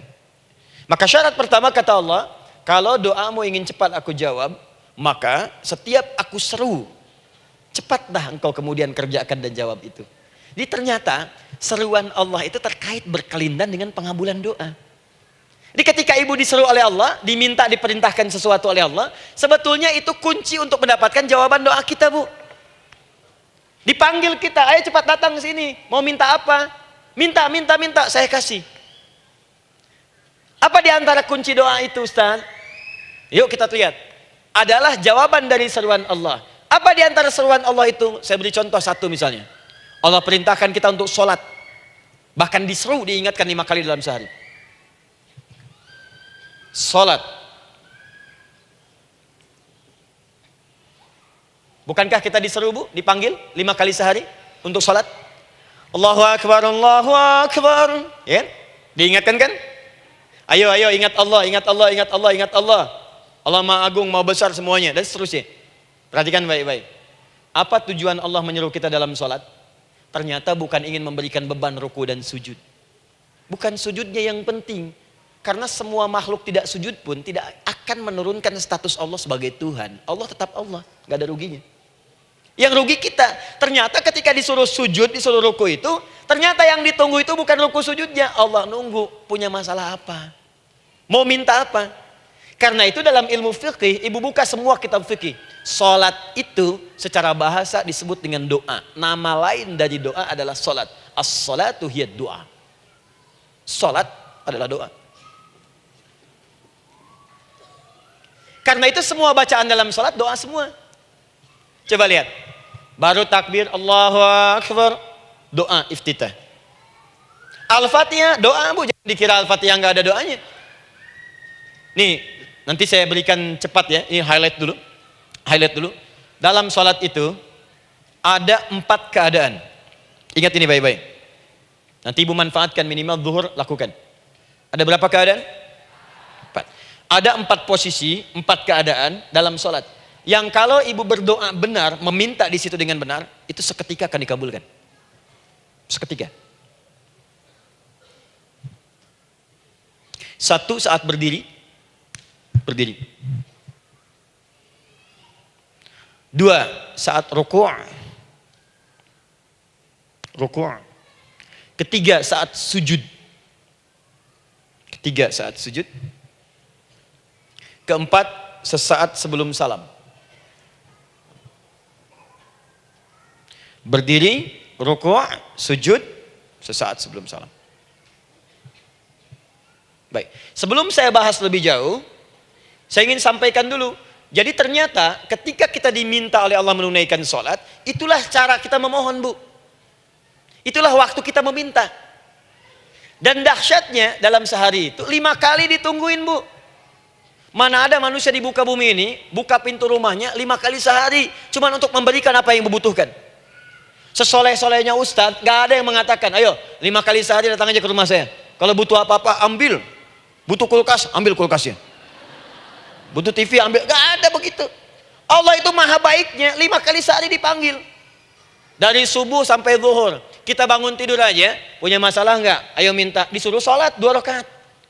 Dan sholatnya nggak usah banyak-banyak, 2 rakaat aja dulu supaya nggak ada beban. Itu pun kadang-kadang masih lupa berapa rakaat kita sholat. Ya. Ayo sujud, disuruh minta, punya masalah nggak? Terus dari subuh sampai ke siang dipanggil lagi. Punya masalah lagi nggak? Disuruh zuhur 4 rakaat. Karena waktunya cukup panjang, suruh 4. Ayo minta. Ada masalah apa? Minta sujud kita. Minta mohon. Dari zuhur ke asar, ditanya lagi, ada masalah nggak? Panggil lagi. Ke maghrib sampai ke isya sebelum tidur. Supaya tidurmu enak, masalah nggak ada, tenang, nikmat, nyaman istirahatnya. Ada masalah nggak? Disuruh sholat lagi. Jadi kalau orang paham sholat itu kunci kebahagiaan, dia akan senang menunaikan sholat. Makanya ketika ibu bertanya, kenapa saya sholat? Dijawab oleh muadzin, hayya 'alas shalah, ayo sholat. Kenapa sih sholat?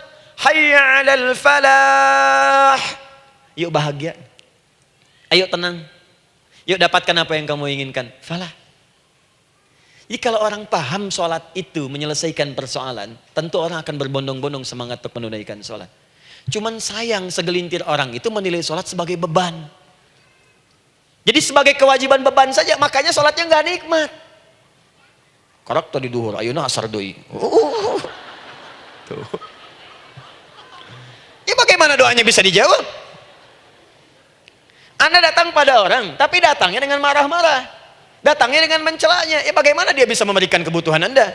Anda datang pada Allah dengan niat yang tidak ikhlas. Setelah itu kemudian menggunjingkannya, bagaimana bisa dijawab? Tuntutan tinggi. Tapi datang tidak membawa prestasi, ya bagaimana bisa diberi? Catat tuh, bikin status. Paham ya? Nah ini bagian pertama. Jadi cara pertama, respon kata Allah, seruan Allah. Rumus pertama sholat. Nah sekarang saya ajarkan lagi. Ini belum selesai nih Bu. Ini panjang bahasannya nih. Sampai jam berapa kita? 10 ya? Oh, banyak. Oh, mau sampai jam 5 silahkan. Saya jam 10 selesai. Ya. Lihat sini. Oke, saya punya sekitar 1 jam kurang ke depan. Saya ingin terangkan sedetil-detilnya gitu ya. Dan saya hanya menyampaikan isi Al-Quran. Quran, hadis, Quran, hadis. Sekarang gini, Ustadz saya sekarang paham, sholat berarti kunci untuk menyelesaikan masalah. Di sholat saya akan memohon. Sekarang Ustadz, bagaimana cara saya merespon sholat? Kan kata Allah, saya menyeru, respon gitu kan?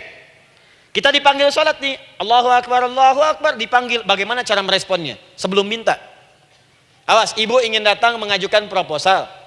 Datang kepada wali kota, datang kepada gubernur, datang kepada presiden, datang kepada menteri sebelumnya. Bukankah ibu mempersiapkan diri? Penampilan ditata, proposal dibagus-bagusin gitu kan?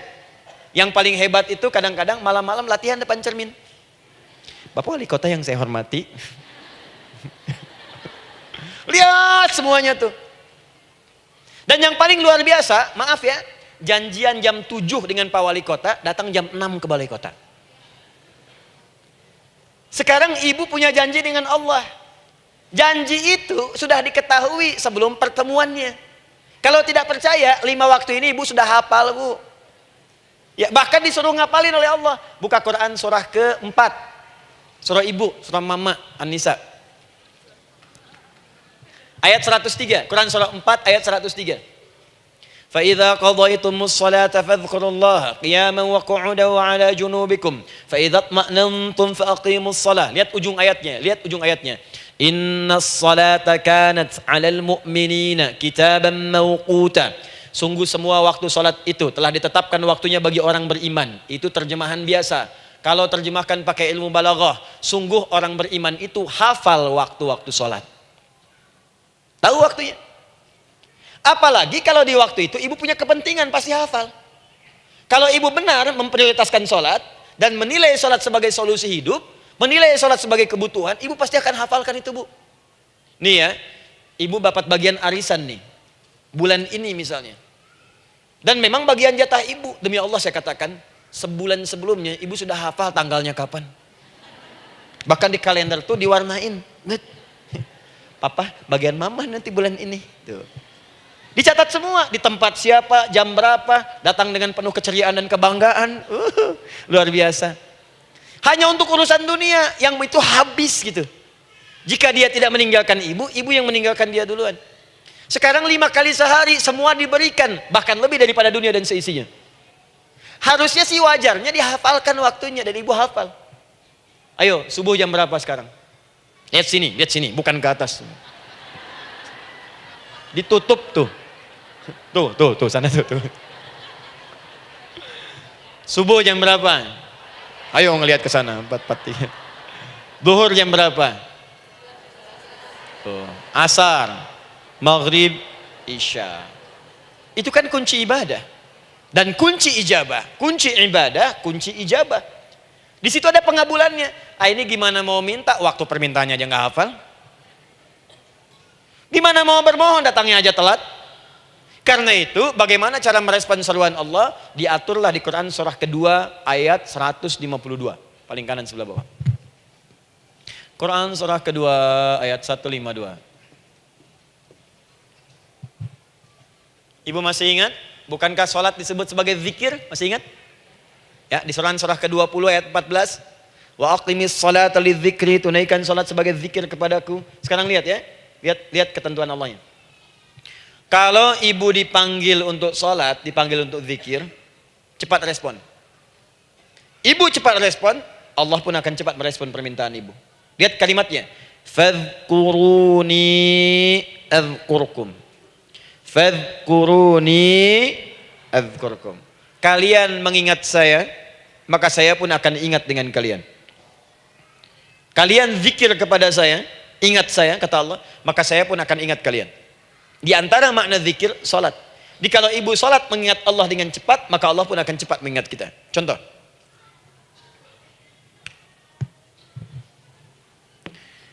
Saya ambil waktu subuh misalnya. Di Bandung 4-3-3. 4-4-3. Oh, lihat kesan lagi terjadi perbedaan pendapat. Ya. Ada yang 4-3-3, ada yang 4-3-4, ada yang 4-3-5 dan seterusnya. Yang ambil tengah-tengah lah, 4-3-5 misalnya. Orang 4-3-5. Lihat sini, fokus. Allahu Akbar, Allahu Akbar. 4-3-5. Dipanggil salat, diseru. Kan tadi rumusnya di Quran surah 2 ayat 186. Faliyastajibuli. Kalau diseru cepat jawab, gitu kan? Nah, terus diseru 4-3-5 adzan. Allahu Akbar, Allahu Akbar. Begitu diseru, ibu langsung datang. Ya Allah, sudah adzan, seruan nih, saya siap-siap, saya ingin minta sesuatu. Nah, orang yang datang saat dia diseru Allah, dia pun datang kemudian untuk menyerunya, maka Allah pun akan menjawab apa yang ia mohonkan saat ia bermohon kepadanya. Perhatikan, dipanggil oleh Allah lewat suara muadzin, Allahu Akbar, dia merespon cepat, siap salat.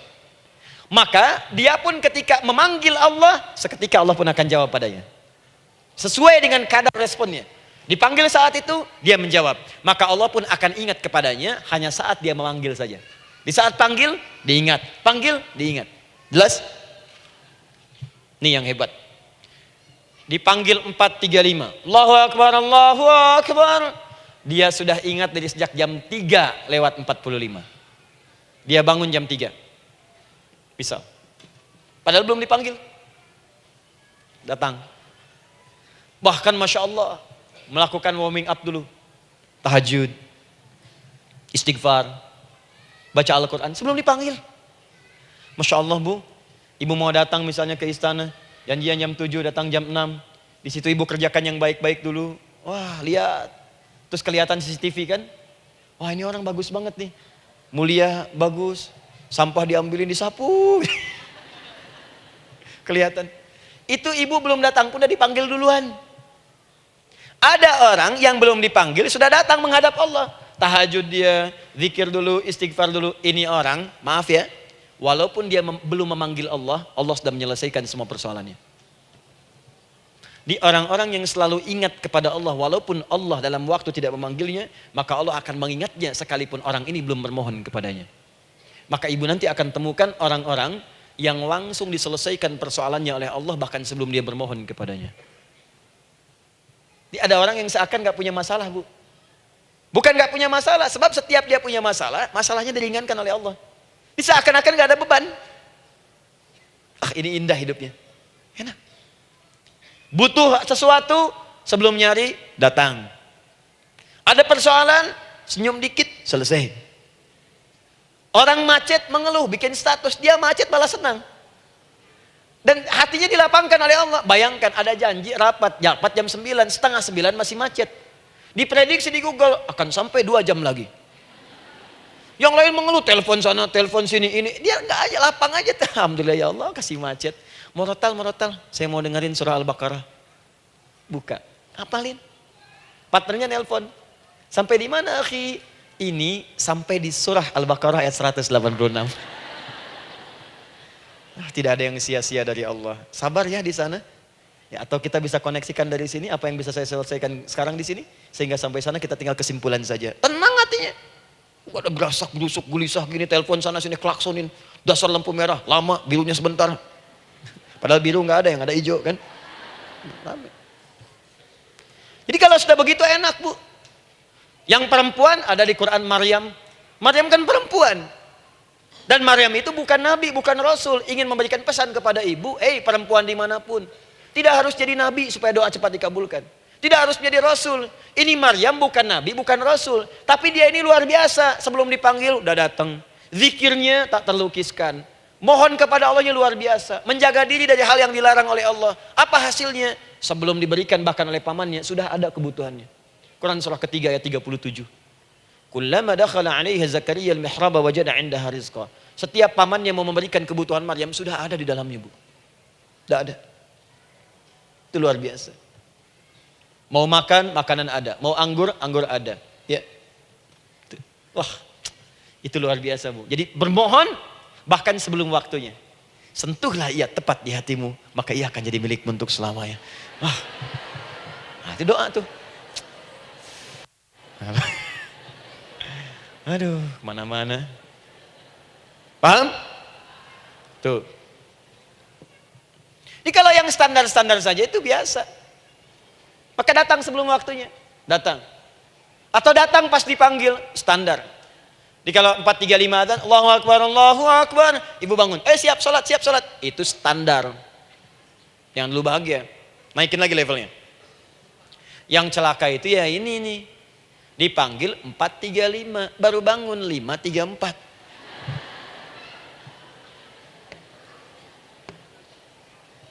Sholat subuh belum, nuntutnya udah banyak. Ya Allah, kurang apa lagi aku bermohon kepadamu. Sudah aku meminta sekarang, sholat subuh aja belum. Jadi mana keadilannya? Jadi yang pertama, respon seruan Allah. Disitulah Allah pun akan cepat merespon apa yang kita kemudian butuhkan. Jadi yang pertama lewat sholat ya Bu ya. Ingat sholat. Dan sholat itu tadi dari 4 posisi saya ajarkan yang pertama saja satu. Supaya nggak terlampau panjang ya. Berdiri Bu. Saya ajarkan satu. Setiap ibu dalam keadaan berdiri dan membaca Al-Fatihah pada kalimat iyyaka na'budu wa iyyaka nasta'in. Ingat, pada kalimat iyyaka na'budu wa iyyaka nasta'in, maka sertakanlah di hati kita apa persoalan yang dirasakan untuk bermohon kepada Allah. Saya ajarkan cepat. Kalau ibu mau belajar lebih detail, ikuti kajian kami di fikih salat, sifat salat Nabi sallallahu alaihi wasallam. Nanti saya terangkan semua dalilnya. Insyaallah sepanjang yang saya ketahui. Baik. Dasarnya ini, dasarnya Quran surah ketiga ayat 38 sampai 39. Dan dikuatkan nanti di hadis qudsi. Ibu kenal Nabi Zakaria? Ya kenal ya. Ya selamat lah Bu. Alhamdulillah. Episode ke-15 kenal Nabi Zakaria, luar biasa. Alhamdulillah. Nabi Zakaria punya persoalan, sudah berumah tangga, belum ada keturunan. Fisiknya sudah letih, rambutnya sudah memutih, dan mohon maaf istrinya divonis monopos dan mandul. Secara medis klinis. Apa yang beliau kerjakan? Sholat. Dalam sholatnya bermohon kepada Allah. Perhatikan permohonannya. Qala rabbi habli min ladunka dzurriyyatan thayyibah. Ya hunalika da'a Zakaria rabbah.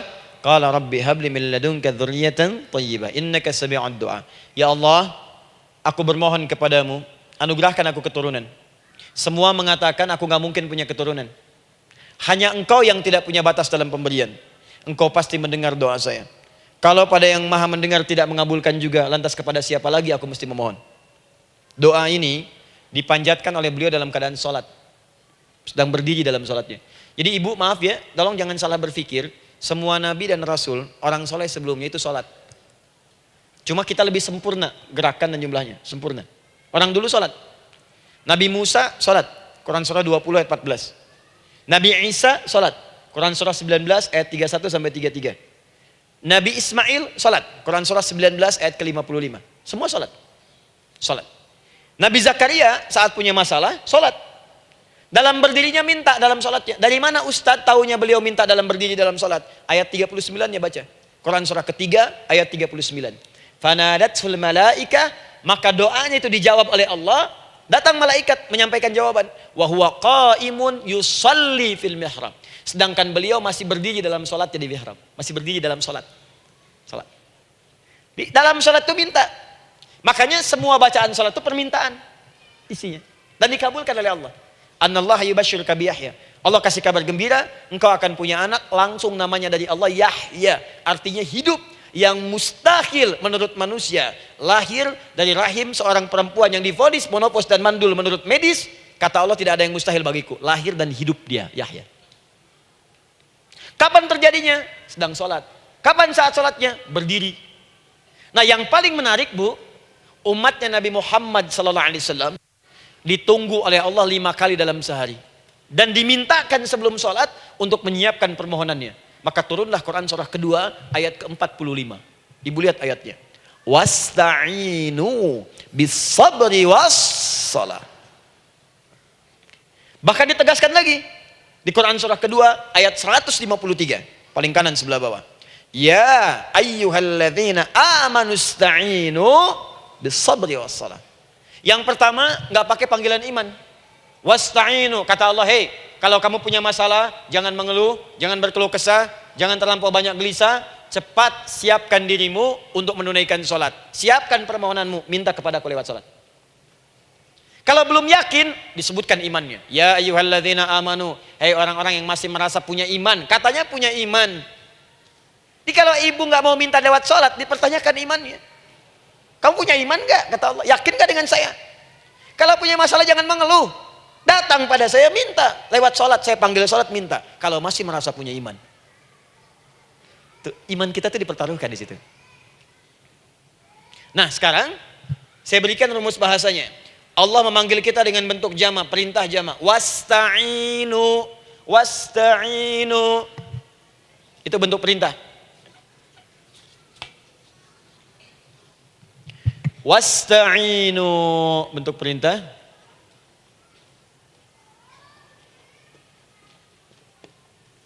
Wasta'inu. Dan jika kalian, perhatikan cara menerjemahkannya, dan jika kalian punya persoalan dalam hidup, punya kebutuhan, maka bergegaslah siapkan dirimu untuk minta kepadaku solusi. Wasta'inu, dan mintalah oleh kalian pertolongan, solusi. Bisabri wassalah. Pertama sabar dulu. Sebelum sholat, sabar dulu dengan itu. Tahan dulu. Terima dulu. Jangan mengeluh, terima dulu. Nanti dalam sholat minta solusi. Itu maksudnya. Punya masalah sekarang jam 9 lewat. Sabar, tahan dulu. Koreksi diri, istighfar, nanti zuhur minta. Atau duha sekarang sholat, datang ke masjid, sholat duha minta. Tahiyatul masjid minta sekarang. Sabar. Ini sabar, terima dulu. Jangan mengeluh, sabar. Ingat, terima, sabar. Karena Allah mustahil memberikan ujian masalah kalau kita tidak sanggup menerimanya. La yukallifullahu nafsan illa. Saya sering katakan bu ya, maaf kalau kalimat ini mungkin kurang berkenan, tapi kalimat ini nyata. Kalau ibu sekarang punya masalah seberat apapun, itu artinya hanya ibu yang sanggup untuk menerimanya. Saya tidak. Betul, karena itu persoalan itu dititipkan kepada ibu, bukan kepada seorang bernama Adi Hidayat. Ibu yang dipercaya. Ya ibu dipercaya oleh Allah. Kenapa ibu tidak yakin dengan itu? Karena cuma ibu yang bisa mengatasi. Ibu yang mampu, saya tidak. Karena itu dititipkan pada ibu. Kaidahnya la yukallifullahu nafsan illa wus'aha. Allah nggak akan berikan beban ujian masalah kalau dia nggak mampu. Artinya kalau saya nggak mampu, saya nggak dikasih. Ibu mampu, ibu diberi. Jangan mengeluh. Kenapa mesti saya ya Allah? Kamu mampu. Ya Allah, why me? Why not? Kamu yang bisa. Nah sekarang, wassalah setelah terima itu, tapi juga jangan terlampau kepedean. Memang cuma saya yang mampu ya, bikin status. Kemudian sholat, kita akan katakan, ya Allah, Engkau perintahkan saya untuk minta tolong. Sekarang saya akan minta kepadamu. Lalu kita katakan, maaf ya Allah, saya sekarang punya masalah. Saya ingin bermohon kepadamu. Saya ingin minta kepadamu ya Allah. Saya mohon ya Allah. Maaf Bu ya, maaf ya, sebentar. Ibu kalau punya masalah sedikit atau banyak? Banyak. Yang punya masalah ibu saja atau anak juga punya masalah? Kadang-kadang, bukankah anak yang punya masalah ibu yang minta? Bukankah suami yang punya persoalan ibu yang bermohon? Kan? Karena itu, kalau kita ingin memohon kepada Allah dengan persoalan yang kompleks mewakili yang banyak, maka pertama kalimatnya diawali dengan huruf na. Berarti kami, kita, semua. Jelas ya? Nah, ibu ingin robah kalimatnya minta tolong. Kata Allah, minta kepadaku pertolongan. Wasta'inu. Ibu ingin robah menjadi bentuk permintaan. Rubah kalimatnya menjadi nasta'in. Nasta'in. Nasta'in.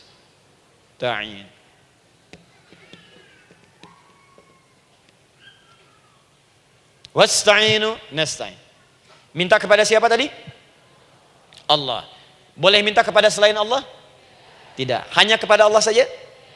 Hanya kepada Allah saja. Hanya kepadamu ya Allah. Tidak kepada yang lain.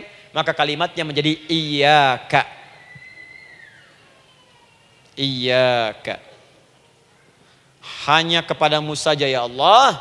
Engkau berjanji kalau ada masalah minta aku berikan. Sekarang hanya kepadamu saja ya Allah aku bermohon. Maka kalimatnya namanya iyyaka nasta'in. Sekarang saya tanya kepada ibu, apakah dalam sholat ibu membaca kalimat iyyaka nasta'in? Tuh. Saya mau tanya, ibu bacanya saat ruku atau saat sujud? Berdiri. Gak ada orang ruku baca kalimat ini. Allahu Akbar, iyyaka na'budu wa iyyaka nasta'in. Berdiri. Iyyaka na'budu wa sekarang saya bacakan hadis qudsinya. Tersambung dari Nabi sallallahu alaihi wasallam. Qala Rasulullah sallallahu alaihi wasallam, qala Allah azza wa jalla. Allah langsung yang berfirman lewat hadis qudsi. Perhatikan bahasanya. Qasamtus shalah baini wa baina 'abdi. Saya bagi dalam salat itu dua bagian antara hak aku dan hak hambaku. Wali 'abdi ma sa'ala. Dan jika benar hambaku menunaikan kewajibannya dengan baik, menjaga hak-hak aku, maka pada saat itu apapun yang dia minta dalam sholat, aku akan berikan. Apapun. Kapan itu terjadi? Perhatikan kalimatnya. Idza qala al-'abdu, kalau hamba mulai membaca dalam sholatnya, Alhamdulillahi Rabbil Alamin. Alhamdulillahi Rabbil Alamin. Qala Allah Azza wa Jalla, seketika Allah menjawab, Hamadani abdi, hambaku sedang memujiku. Ibu ingat baik-baik Bu ya. Ingat baik-baik.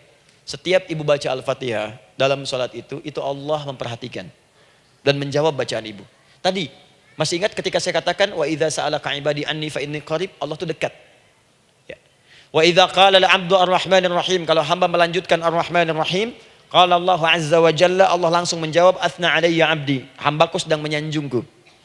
Wa idza qala al-'abdu maliki yaumiddin, ketika hamba berkata maliki yaumiddin, qala Allah azza wa jalla, Allah menjawab majjadani 'abdi, hambaku sedang mengagungkanku. Sekarang perhatikan kalimat ini. Wa idza qala al-'abdu, jika seorang hamba berkata iyyaka na'budu wa iyyaka nasta'in, ya Allah, sekarang hamba salat ibadah atas perintahmu. Dan hamba minta ya Allah, hamba punya masalah, hamba punya persoalan dan kau janjikan minta dalam sholat. Qala Allah azza wa jalla, Allah jawab, hadza baini wa baina abdi, inilah perjanjian aku dengan hambaku. Wali abdi, kalau hambaku benar sholatnya sampai bacaan ini, masalah apapun yang dia minta sekarang aku akan kabulkan. Dalam berdiri. Cuman sayang, kadang-kadang dalam keadaan ini banyak yang tidak minta. Maka caranya saya sampaikan yang pertama, kalau ibu sudah sampai ke bacaan ini, iyyaka na'budu wa iyyaka nasta'in, sertakanlah dalam hati ibu. Gak usah dilafadzkan. Sertakan ibu punya masalah apa. Atau secara umum minta solusi. Minta. Nabi itu kalau sholat, Nabi SAW kalau sholat, Itu kalau baca ayat-ayat Quran, itu seringkali berhenti, Bu. Sering berhenti. Kalau dalam ayat doa, beliau berhenti, mohonkan dengan baik. Kalau ayat-ayat surga, minta supaya umatnya ke surga. Ayat-ayat neraka, mohon supaya umatnya dibebaskan dari neraka. Minta. Kesaksiannya banyak. Hudzaifah al-Yamani pernah salat di belakang Nabi, begitu. Abdullah bin Mas'ud radhiyallahu ta'ala anhu salat di belakang Nabi, begitu. Ubay bin Ka'ab radhiyallahu ta'ala anhu salat di belakang Nabi, begitu. Di kesaksian mereka sama semua. Makanya seringkali itu nggak sadar, enak salat dengan Nabi itu. Nyaman. Kalau baca ayat surga seakan-akan pengen cepat ke surga. Kalau baca ayat doa berdoa, jadi nggak sadar. Rakaat pertama 100 ayat aja Al-Baqarah. Ya, kadang-kadang lewat ke Ali Imran. Pernah rekornya 5 juz 4 halaman, An-Nisa ayat 176 baru berhenti. Ya walaupun besoknya nggak pada ikutan lagi. Ya, karena merasa ini kapan rukunya gitu, sekarang atau nanti, sekarang atau nanti. Tapi enak. Nah saya ajarkan satu hal, kalau kita sampai pada bacaan Al-Fatihah tadi, jeda sejenak Bu, rasakan itu, minta. Minta. Setelah itu Allah ajarkan satu lafaz, kalau lafaz ini benar dibacakan oleh ibu, benar dibacakan, maka seketika doa akan dijawab. Langsung dikabulkan. Apa bacaan itu? Nanti dalam pelajaran selanjutnya kita akan bahas ya, insya Allah. Masih ada waktu? Oh ya, kalau masih kita bahas ya. Masih. Ada sesi mau jawab pertanyaan dulu, diskusi dulu, atau saya teruskan sebentar? Teruskan ya. Baik, kalau kita sampai jam 10, saya jeda sampai ke 9.45. Jadi 15 menitnya kita bisa diskusi ya.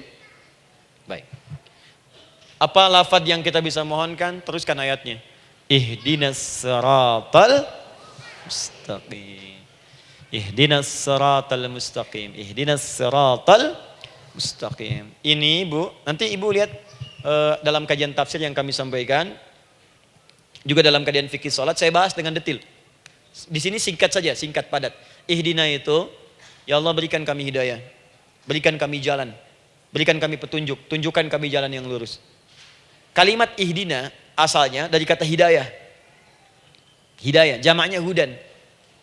Ihdina, berikan kami hidayah. Berikan kami hudan. Kalau tunjukkan kami jalan yang lurus, itu terjemahan Bu. Terjemahan. Kalau ibu ingin makna tafsir per huruf, per kalimat, bahkan per harokat, itu semua ada maknanya. Karena semua kalimat Quran itu mukjizat. Ihdina dari kata hidayah, hudan. Berikan kami hidayah. Hidayah dalam bahasa Arab itu banyak maknanya. Bisa solusi dari semua persoalan. Bisa jalan menuju kemudahan. Bisa kesuksesan. Bisa petunjuk. Banyak. Kalau dikumpulkan namanya hudan. Hudan. Makanya Al-Quran disebut hudan. Karena di Quran ada semua. Solusi ada, petunjuk ada, kemudahan ada. Dzalikal kitabu la raiba fi hudal. Al-Quran hudan. Syahrul Ramadan alladzi unzila fihi al-Quran hudan linnas. Isi Quran semua hudan. Di situ ada solusi. Di situ ada petunjuk. Di situ ada kemudahan. Kalau kita ingin minta semua itu, kalimatnya dikatakan fi'il amr lit talab. Permohonan dalam bentuk kalimat permintaan. Ihdina, berikan kepada kami hudan.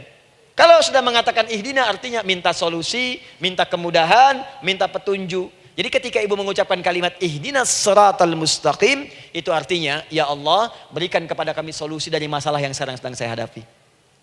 Berikan petunjuk dari persoalan yang sedang saya jalani. Berikan kemudahan ya Allah dari kesulitan yang tengah saya hadapi. As-siratal mustaqim, yang lurus, yang gampang. Karena jalan yang gampang itu lurus, gak berkelok Bu. Langsung ke tujuan. Saya mau ke sini jalannya belok-belok, gak langsung kan gak enak. Ibu mau ke satu undangan, jalannya belok sini, belok sini, belok sini, belok sini. Kelokan 9, kelokan 7, kelokan 8. Ya. Kan rasanya berliku. Ibu ingin mendapatkan solusi, tapi dilempar-lempar. Ke sini dulu, berkelok. Sini dulu, sini dulu, sini dulu. Kenapa gak ibu lurus dapatkan langsung? Dalam bahasa Arab, apalagi kalimat yang fasih, mendapatkan sesuatu dengan gampang, dengan mudah. As-siratal mustaqim, lurus ke tujuan, cepat, mudah. Apalagi ke surga nanti, tunjukkan kami jalan yang lurus, yang benar, hak dari Allah dan mudah didapatkan. Itu maksudnya. Ini bukan sekedar tunjukkan jalan yang lurus, solusi yang mudah, yang gampang, yang cepat. Paham di sini ya? Seperti orang-orang dulu mendapatkannya. Siratal ladzina an'amta 'alaihim. Seperti orang dulu mendapatkan semua kenikmatan ketika mereka bermohon kepadamu ya Allah.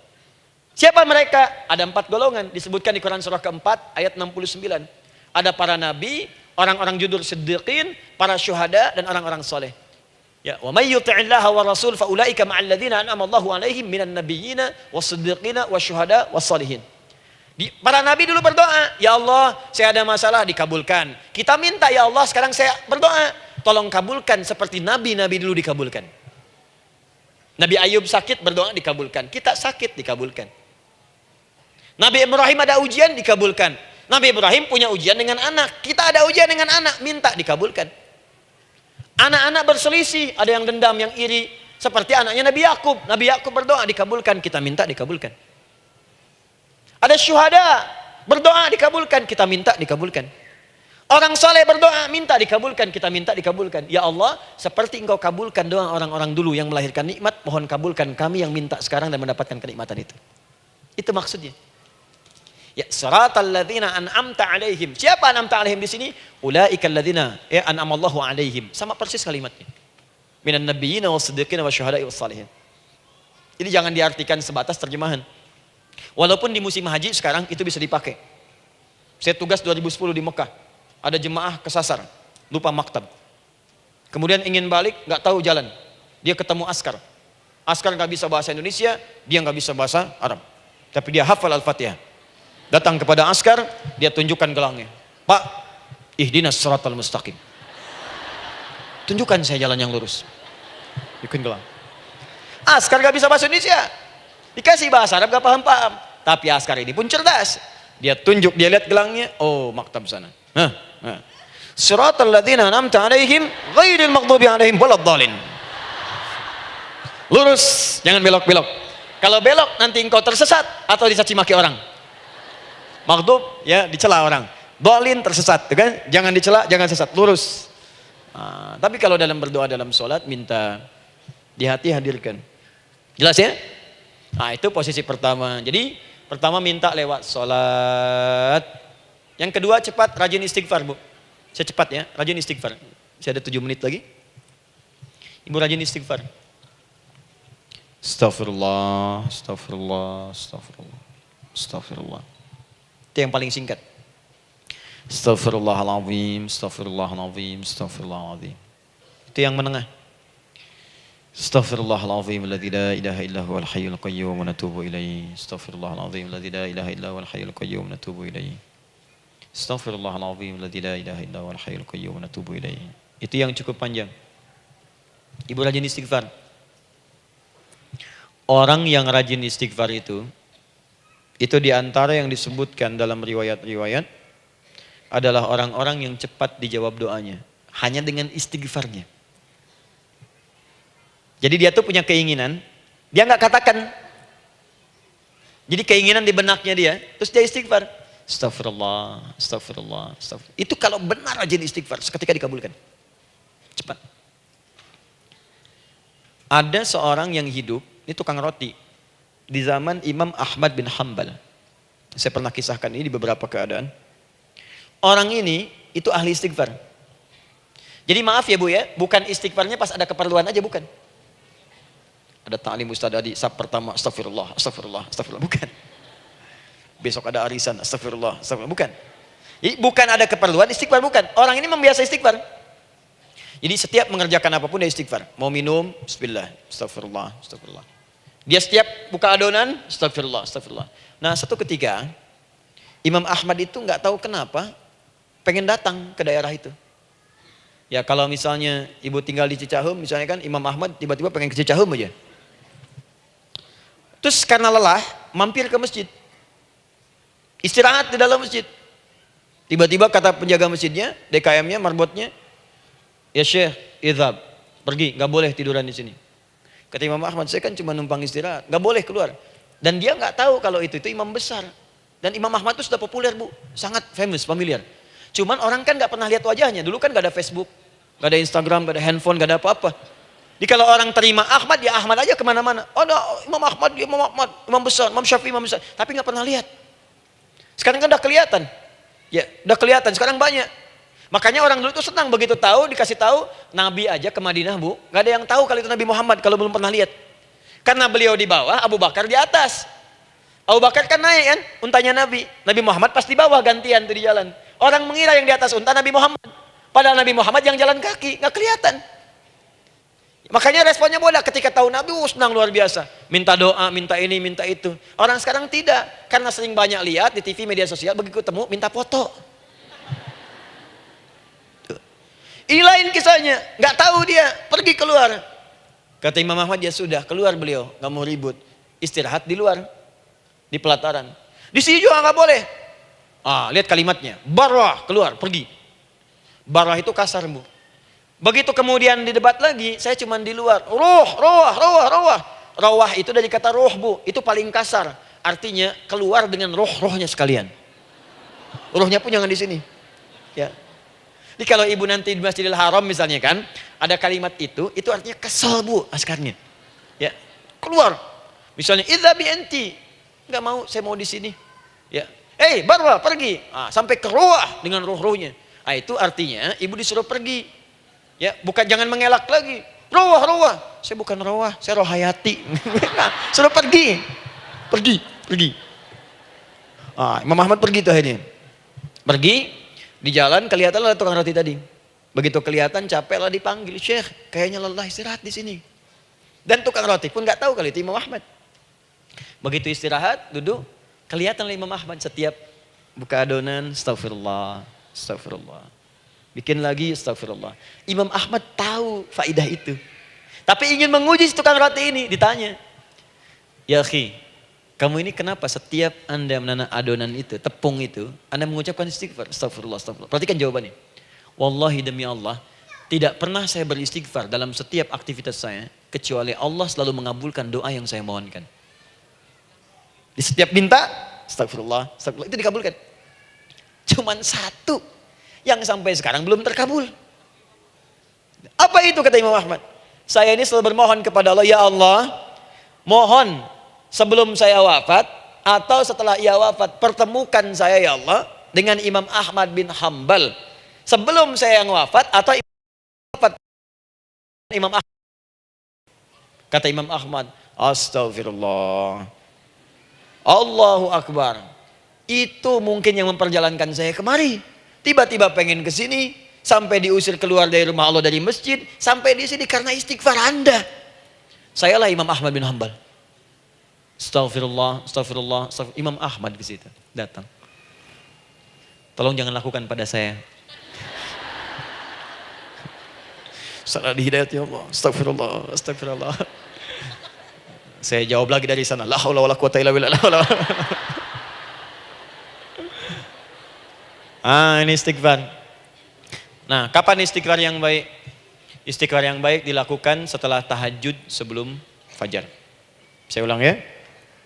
Setelah tahajud sebelum fajar. Dalilnya Quran surah ke-51 ayat 18. Baca dari ayat 15 sampai 18-nya. Jadi ibu kalau mau seperti itu, rajin tahajud dulu, Bu. Tahajud. Setelah itu biasakan istighfar. Itu latihan dulu, itu baru latihan. Ingat ya, istighfar menjelang fajar di waktu sahar, itu baru latihan. Astagfirullah.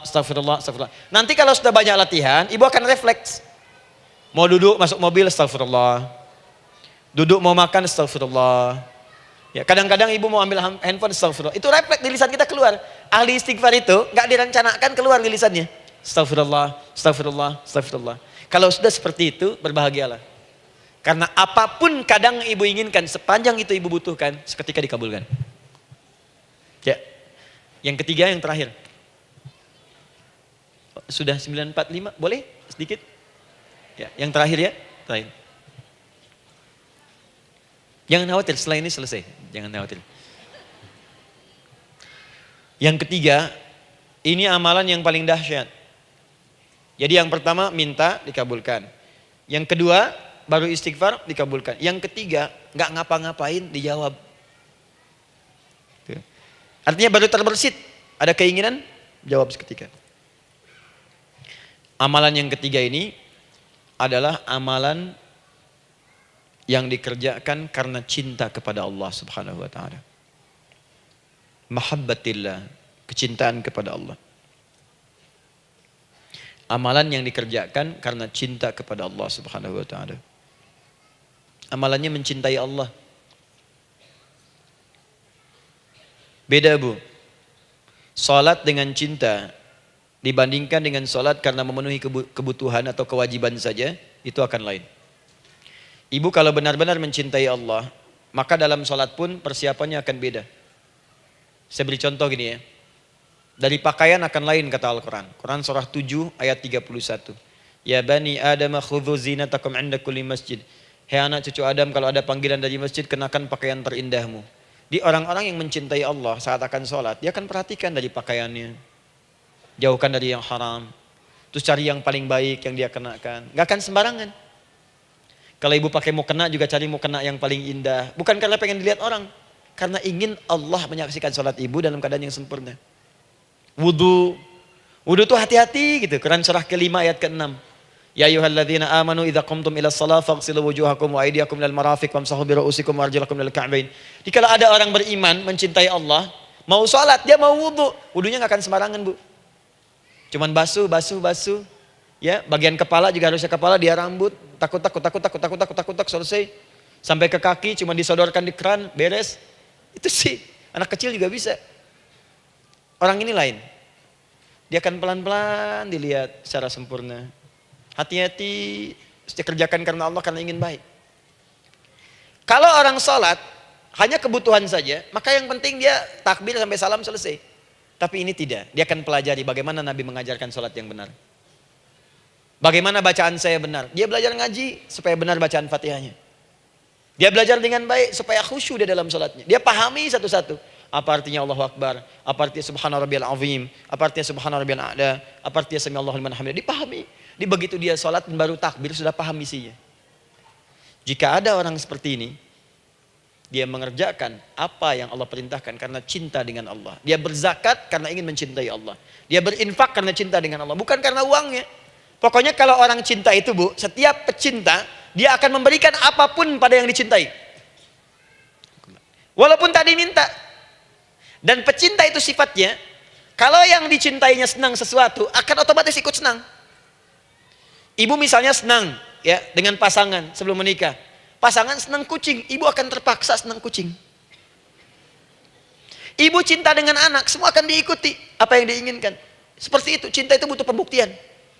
Karena itu sering saya katakan pada akhwat ya yang belum menikah, yang masih muda-muda belum menikah, cinta itu butuh pembuktian. Jadi jangan percaya kalau ada orang yang bicara di lisannya nggak ada buktinya. Aku akan seperti Dilan membawamu dalam motorku. Katakan padanya, aku tak butuh dengan rayuan kata-katamu. Itu hanya angin surga. Yang kubutuhkan, tuliskan namaku di buku nikah kita. Wah, catat. Itu caranya. Main ke Taman Dilan, cuman boncengan. Seakan dunia milik berdua, yang lain nggak ada. Gombal. Udah ya? Jelas? Jadi amalan yang ketiga ini kerjakan karena Allah. Saya mau contohkan satu. Ibu pernah dengar Imam Malik bin Anas? Pernah ya? Gurunya Al-Imam Asy-Syafi'i, Imam Malik bin Anas, lahir di kisaran tahun 94-95 Hijrah. Siap, Kang Dan. Wah, ini terakhir nih, saya tutup nih. Benar-benar terakhir, betul-betul. 10 menit lagi kalau ada nanti tanya jawab, sedikit. Imam Malik ini, Bu, itu Masya Allah. Saking cinta pada Allah dan Rasul, itu tidak pernah, jangankan sholat. Dalam beliau memberikan fatwa pun, akan mencari pakaian yang paling bagus. Paling indah. Dan beliau menjaga adab dalam menyampaikan kalimat Nabi pun, itu luar biasa. Sampai satu kali pernah pakai jubah bagus, indah, ada lebah menyengat di kepalanya, sedang menyampaikan hadis, saking hormatnya terhadap hadis Nabi, lebah itu dibiarkan menyengatnya. Enggak mau memutus kalimat Nabi, hadis Nabi, hanya untuk mengusir lebah, dibiarkan sampai tersengat. Apa yang Allah berikan kepada beliau? Allahu Akbar. Satu kali, singkat, berdiskusi dengan muridnya Al-Imam Asy-Syafi'i. Kata Al-Imam Asy-Syafi'i, ya guru, setahu saya rizki itu dicari dulu, baru dikasih. Imam Malik lebih tinggi ilmunya pada saat itu. Beliau tahu ada 8 jenis rizki. Ya Syafi'i, ada rizki yang tidak perlu dicari, Allah berikan. Wah, berdebat tuh, sampai berpisah. Setelah itu, secara singkat, Imam Asy-Syafi'i lewat di kebun anggur sedang panen anggur besar. Tiba-tiba tergerak untuk membantu, datang ke situ bantu. Begitu selesai dikasih hadiah anggur banyak, besar-besar, indah, enak, gitu kan. Ketika diberi itu langsung senang beliau. Bukan karena anggurnya, karena merasa pendapatnya benar. Jadi begitu bekerja baru dapat, dibawalah anggur ini diberikan pada gurunya. Perhatikan adabnya terhadap guru. Kalau ibu adabnya bagus pada guru, keberkahan dapat, ilmunya pun menghunjam di jiwa. Imam Syafi'i nggak merasa benar, tapi memberikan sebuah jawaban dengan adab. Guru, tadi itu ada panen anggur, saya mencoba membantu. Begitu saya bantu, dikasih anggur, dikencangkan kalimatnya. Begitu saya bantu, dikasih. Dibantu dulu, baru dikasih. Kalau saya nggak bantu, saya nggak dikasih. Apa jawab Imam Malik? Imam Malik tersenyum, tertawa. Tabassama dhahika.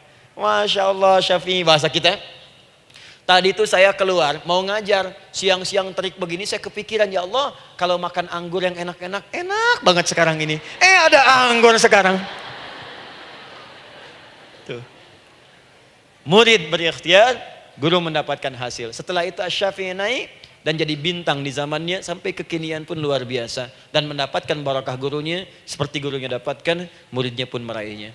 Itulah 3 cara bagi kita untuk bermohon kepada Allah.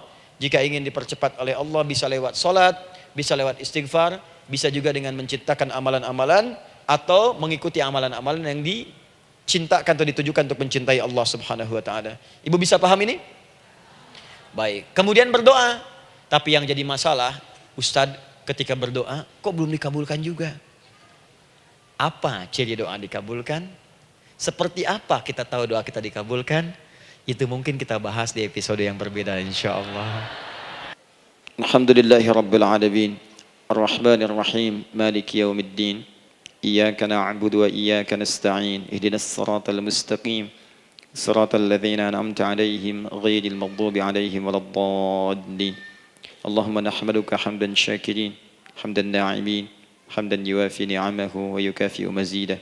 Ya Rabbana lakal hamdu wa lakal syukru kama yanbaghi li jalali wajhikal karim wa li 'azimi sultanik. Allahumma salli wa sallim barik ala rasulikal karim, nabiyyikal amin, sayyidina Muhammadin wa ala alihi wa sahbihi wa ummatihi ila yaumiddin. Allahumma rabbana ya al-ghafur rahim, la tada' lana fi maqamina hadha fi kulli maqamin dhanban illa ghafartah. Duhai Allah, kami bermohon kepadamu, Engkau yang maha pengampun, Engkau yang maha penghapus segala dosa. Kami mengakui kami berbuat salah, kami mengakui banyak dosa kami kumpulkan. Maka kami mohon kepadamu ya Allah, jangan biarkan ada satu orang pun berada di sekitaran majlis ta'lim ini, kecuali sebelum ia pulang Engkau telah ampuni segala dosa-dosanya. Engkau telah gugurkan dan hapuskan segala dosa-dosanya. Wala hamman illa farajtah. Ya Allah, jika ada satu orang pun di antara jamaah saat ini yang merasakan kegelisahan dalam hatinya, jangan biarkan dia meninggalkan area majlis ta'lim ini kecuali Engkau telah tenangkan keadaan hatinya. Allahumma wala maridan illa syafaitah. Jika ada di antara kami yang tengah Engkau uji dengan penyakit seberat apapun, maka mohon angkat dan sembuhkan segala penyakitnya. Allahumma wala dainan illa qadaitah. Ya Allah, jika ada di antara kami yang berat hidupnya karena lilitan utang piutang, terjebak riba dan sejenisnya, maka mohon ya Allah dengan keikhlasan amalannya, mohon angkat dan berikan rizki terlimpah kepada yang untuk melunasi utang-utang dan terbebas dari lilitan riba dan semacamnya. Allahumma ya arhamar rahimin. Allahumma tubna ilaika min kullil ma'asi. Ya Allah, kami ingin memperbaiki diri kami. Kami bertobat dari segala maksiat yang pernah kami kerjakan. Allahumma asli ahwalana ma yuqarribuna ila ridhak. Ya Allah, kami bermohon kepadamu, mulai hari ini, mohon bimbing kami untuk memperbaiki diri, supaya kami bisa lebih dekat denganmu ya Allah. Allahumma asli azwajana. Ya Allah, kami mohon sayangi dan perbaiki ya Allah akhlak suami-suami kami. Ya Allah, mohon bimbing suami-suami kami jadi suami yang baik, membimbing keluarga menjadi keluarga yang saleh. Allahumma ya Allah, Allahumma arsyad wa asli ya Allah azwajana, zawjatina. Ya Allah, demikian dengan istri-istri kami ya Allah. Jadikan mereka perempuan-perempuan yang salihah, bimbing menjadi ibu-ibu yang baik. Allahumma abnana, auladana, dzurriyyatina. Allahumma aslih lahum ya arhamar rahimin yakunu salihin, liyakunu su'ada fid dunya wal akhirah. Ya Allah, anak-anak kami, cucu-cucu kami khawatir berpisah dengan mereka di akhirat nanti. Kami mohon ya Allah, jika memang ada maksiat yang mereka kerjakan karena dosa-dosa kami mohon ampun ya Allah. Perbaiki anak-anak kami, bimbing cucu-cucu kami ya Allah. Jadikan mereka anak-anak saleh, anak-anak yang bisa memberikan mahkota kepada kami di akhirat ya arhamar rahimin. Kami malu dengan anak orang lain yang telah hafal Al-Quran. Kami malu dengan anak orang lain yang telah mampu tahajud. Kami malu dengan anak orang lain yang telah bisa membaca Al-Quran dengan baik. Sedangkan anak kami masih sibuk dengan dunia ya Allah. Kami takut bila wafat tidak bisa memberikan petunjuk kepada mereka dengan izin-Mu. Allahumma ya arhamar rahimin. Allahumma idza kana hunalika baqiyati ayyamina faj'al baqiyata ayyamina ya Allah hayatan thayyibah. Duhai Allah, kami bermohon kepadamu, jika memang terbentang masa kehidupan bagi kami sampai dengan hari esok, maka mohon jadikan sisa-sisa hidup kami lebih baik daripada hari-hari yang sebelumnya. وإذا كان هذا اليوم من آخر أيامنا فاجعل يا الله هذا اليوم حسن الخاتمة. Ya Allah, kami mohon jika memang hari ini adalah hari terakhir kami hidup dan harus kembali kepadamu untuk wafat, mohon jadikan di hari ini kami husnul khatimah. Allahumma qawwi lisanana ila kulli kalimat at-tauhid la ilaha illallah Muhammadur Rasulullah. Ya Allah, kami mohon jika kelak kami akan wafat, ringankan lisan kami untuk mengucapkan kalimat tauhid la ilaha illallah Muhammadur Rasulullah. Wa ajib kalimatan bi qaulika ya ayyatuhan nafsul mutmainnah irji'i ila rabbika radiyatan mardiyah fadkhuli fi ibadi wadkhuli jannati. Ya Allah, kami mohon kelak nanti dalam sakaratul maut nanti, jika kami bermohon kepadamu dengan kalimat tauhid la ilaha illallah, mohon jawab kalimat kami ya Allah dengan panggilanmu yang indah. Ya ayyatuhan nafsul mutmainnah, hai jiwa yang sudah tenang, irji'i ila rabbika radiyatan mardiyah, hai cepat pulang menghadap kepada Rabbmu. Hai cepat pulang menghadap kepada Rabbmu. Hai cepat pulang menghadap kepada Rabbmu. Aku ridha dengan semua amalmu, engkau pun akan ridha dengan semua pemberianku. Adkhuli fi ibadi wadkhuli jannati.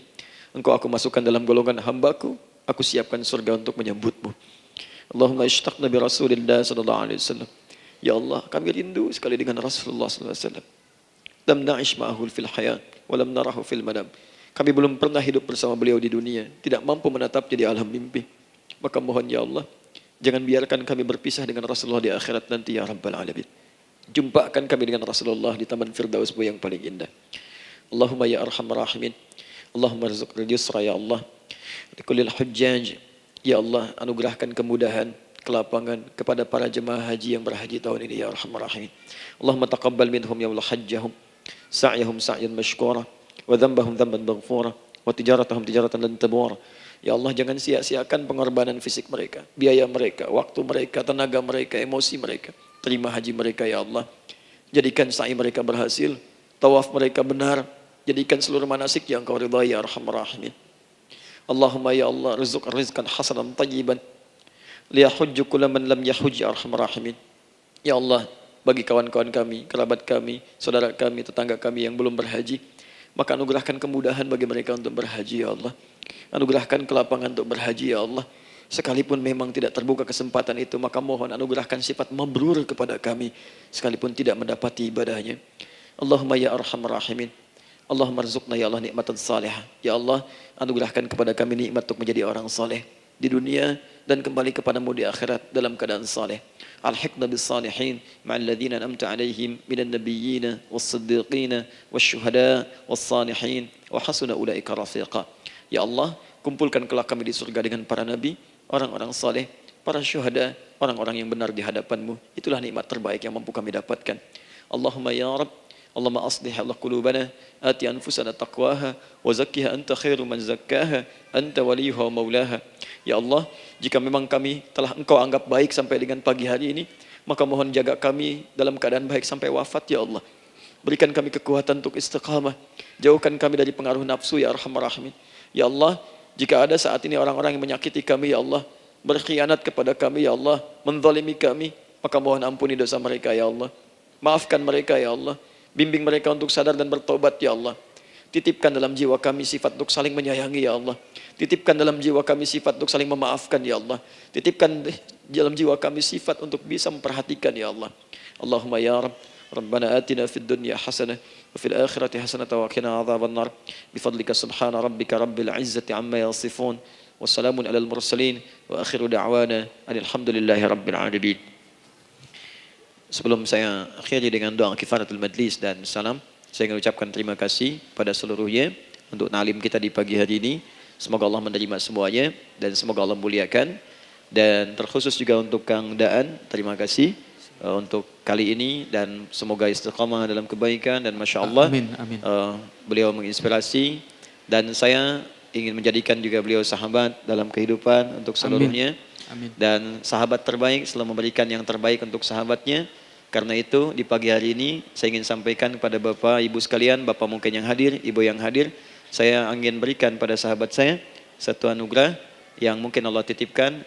Saya akan ajak Kang Daan untuk menunaikan ibadah umrah dengan saya di bulan September insyaAllah.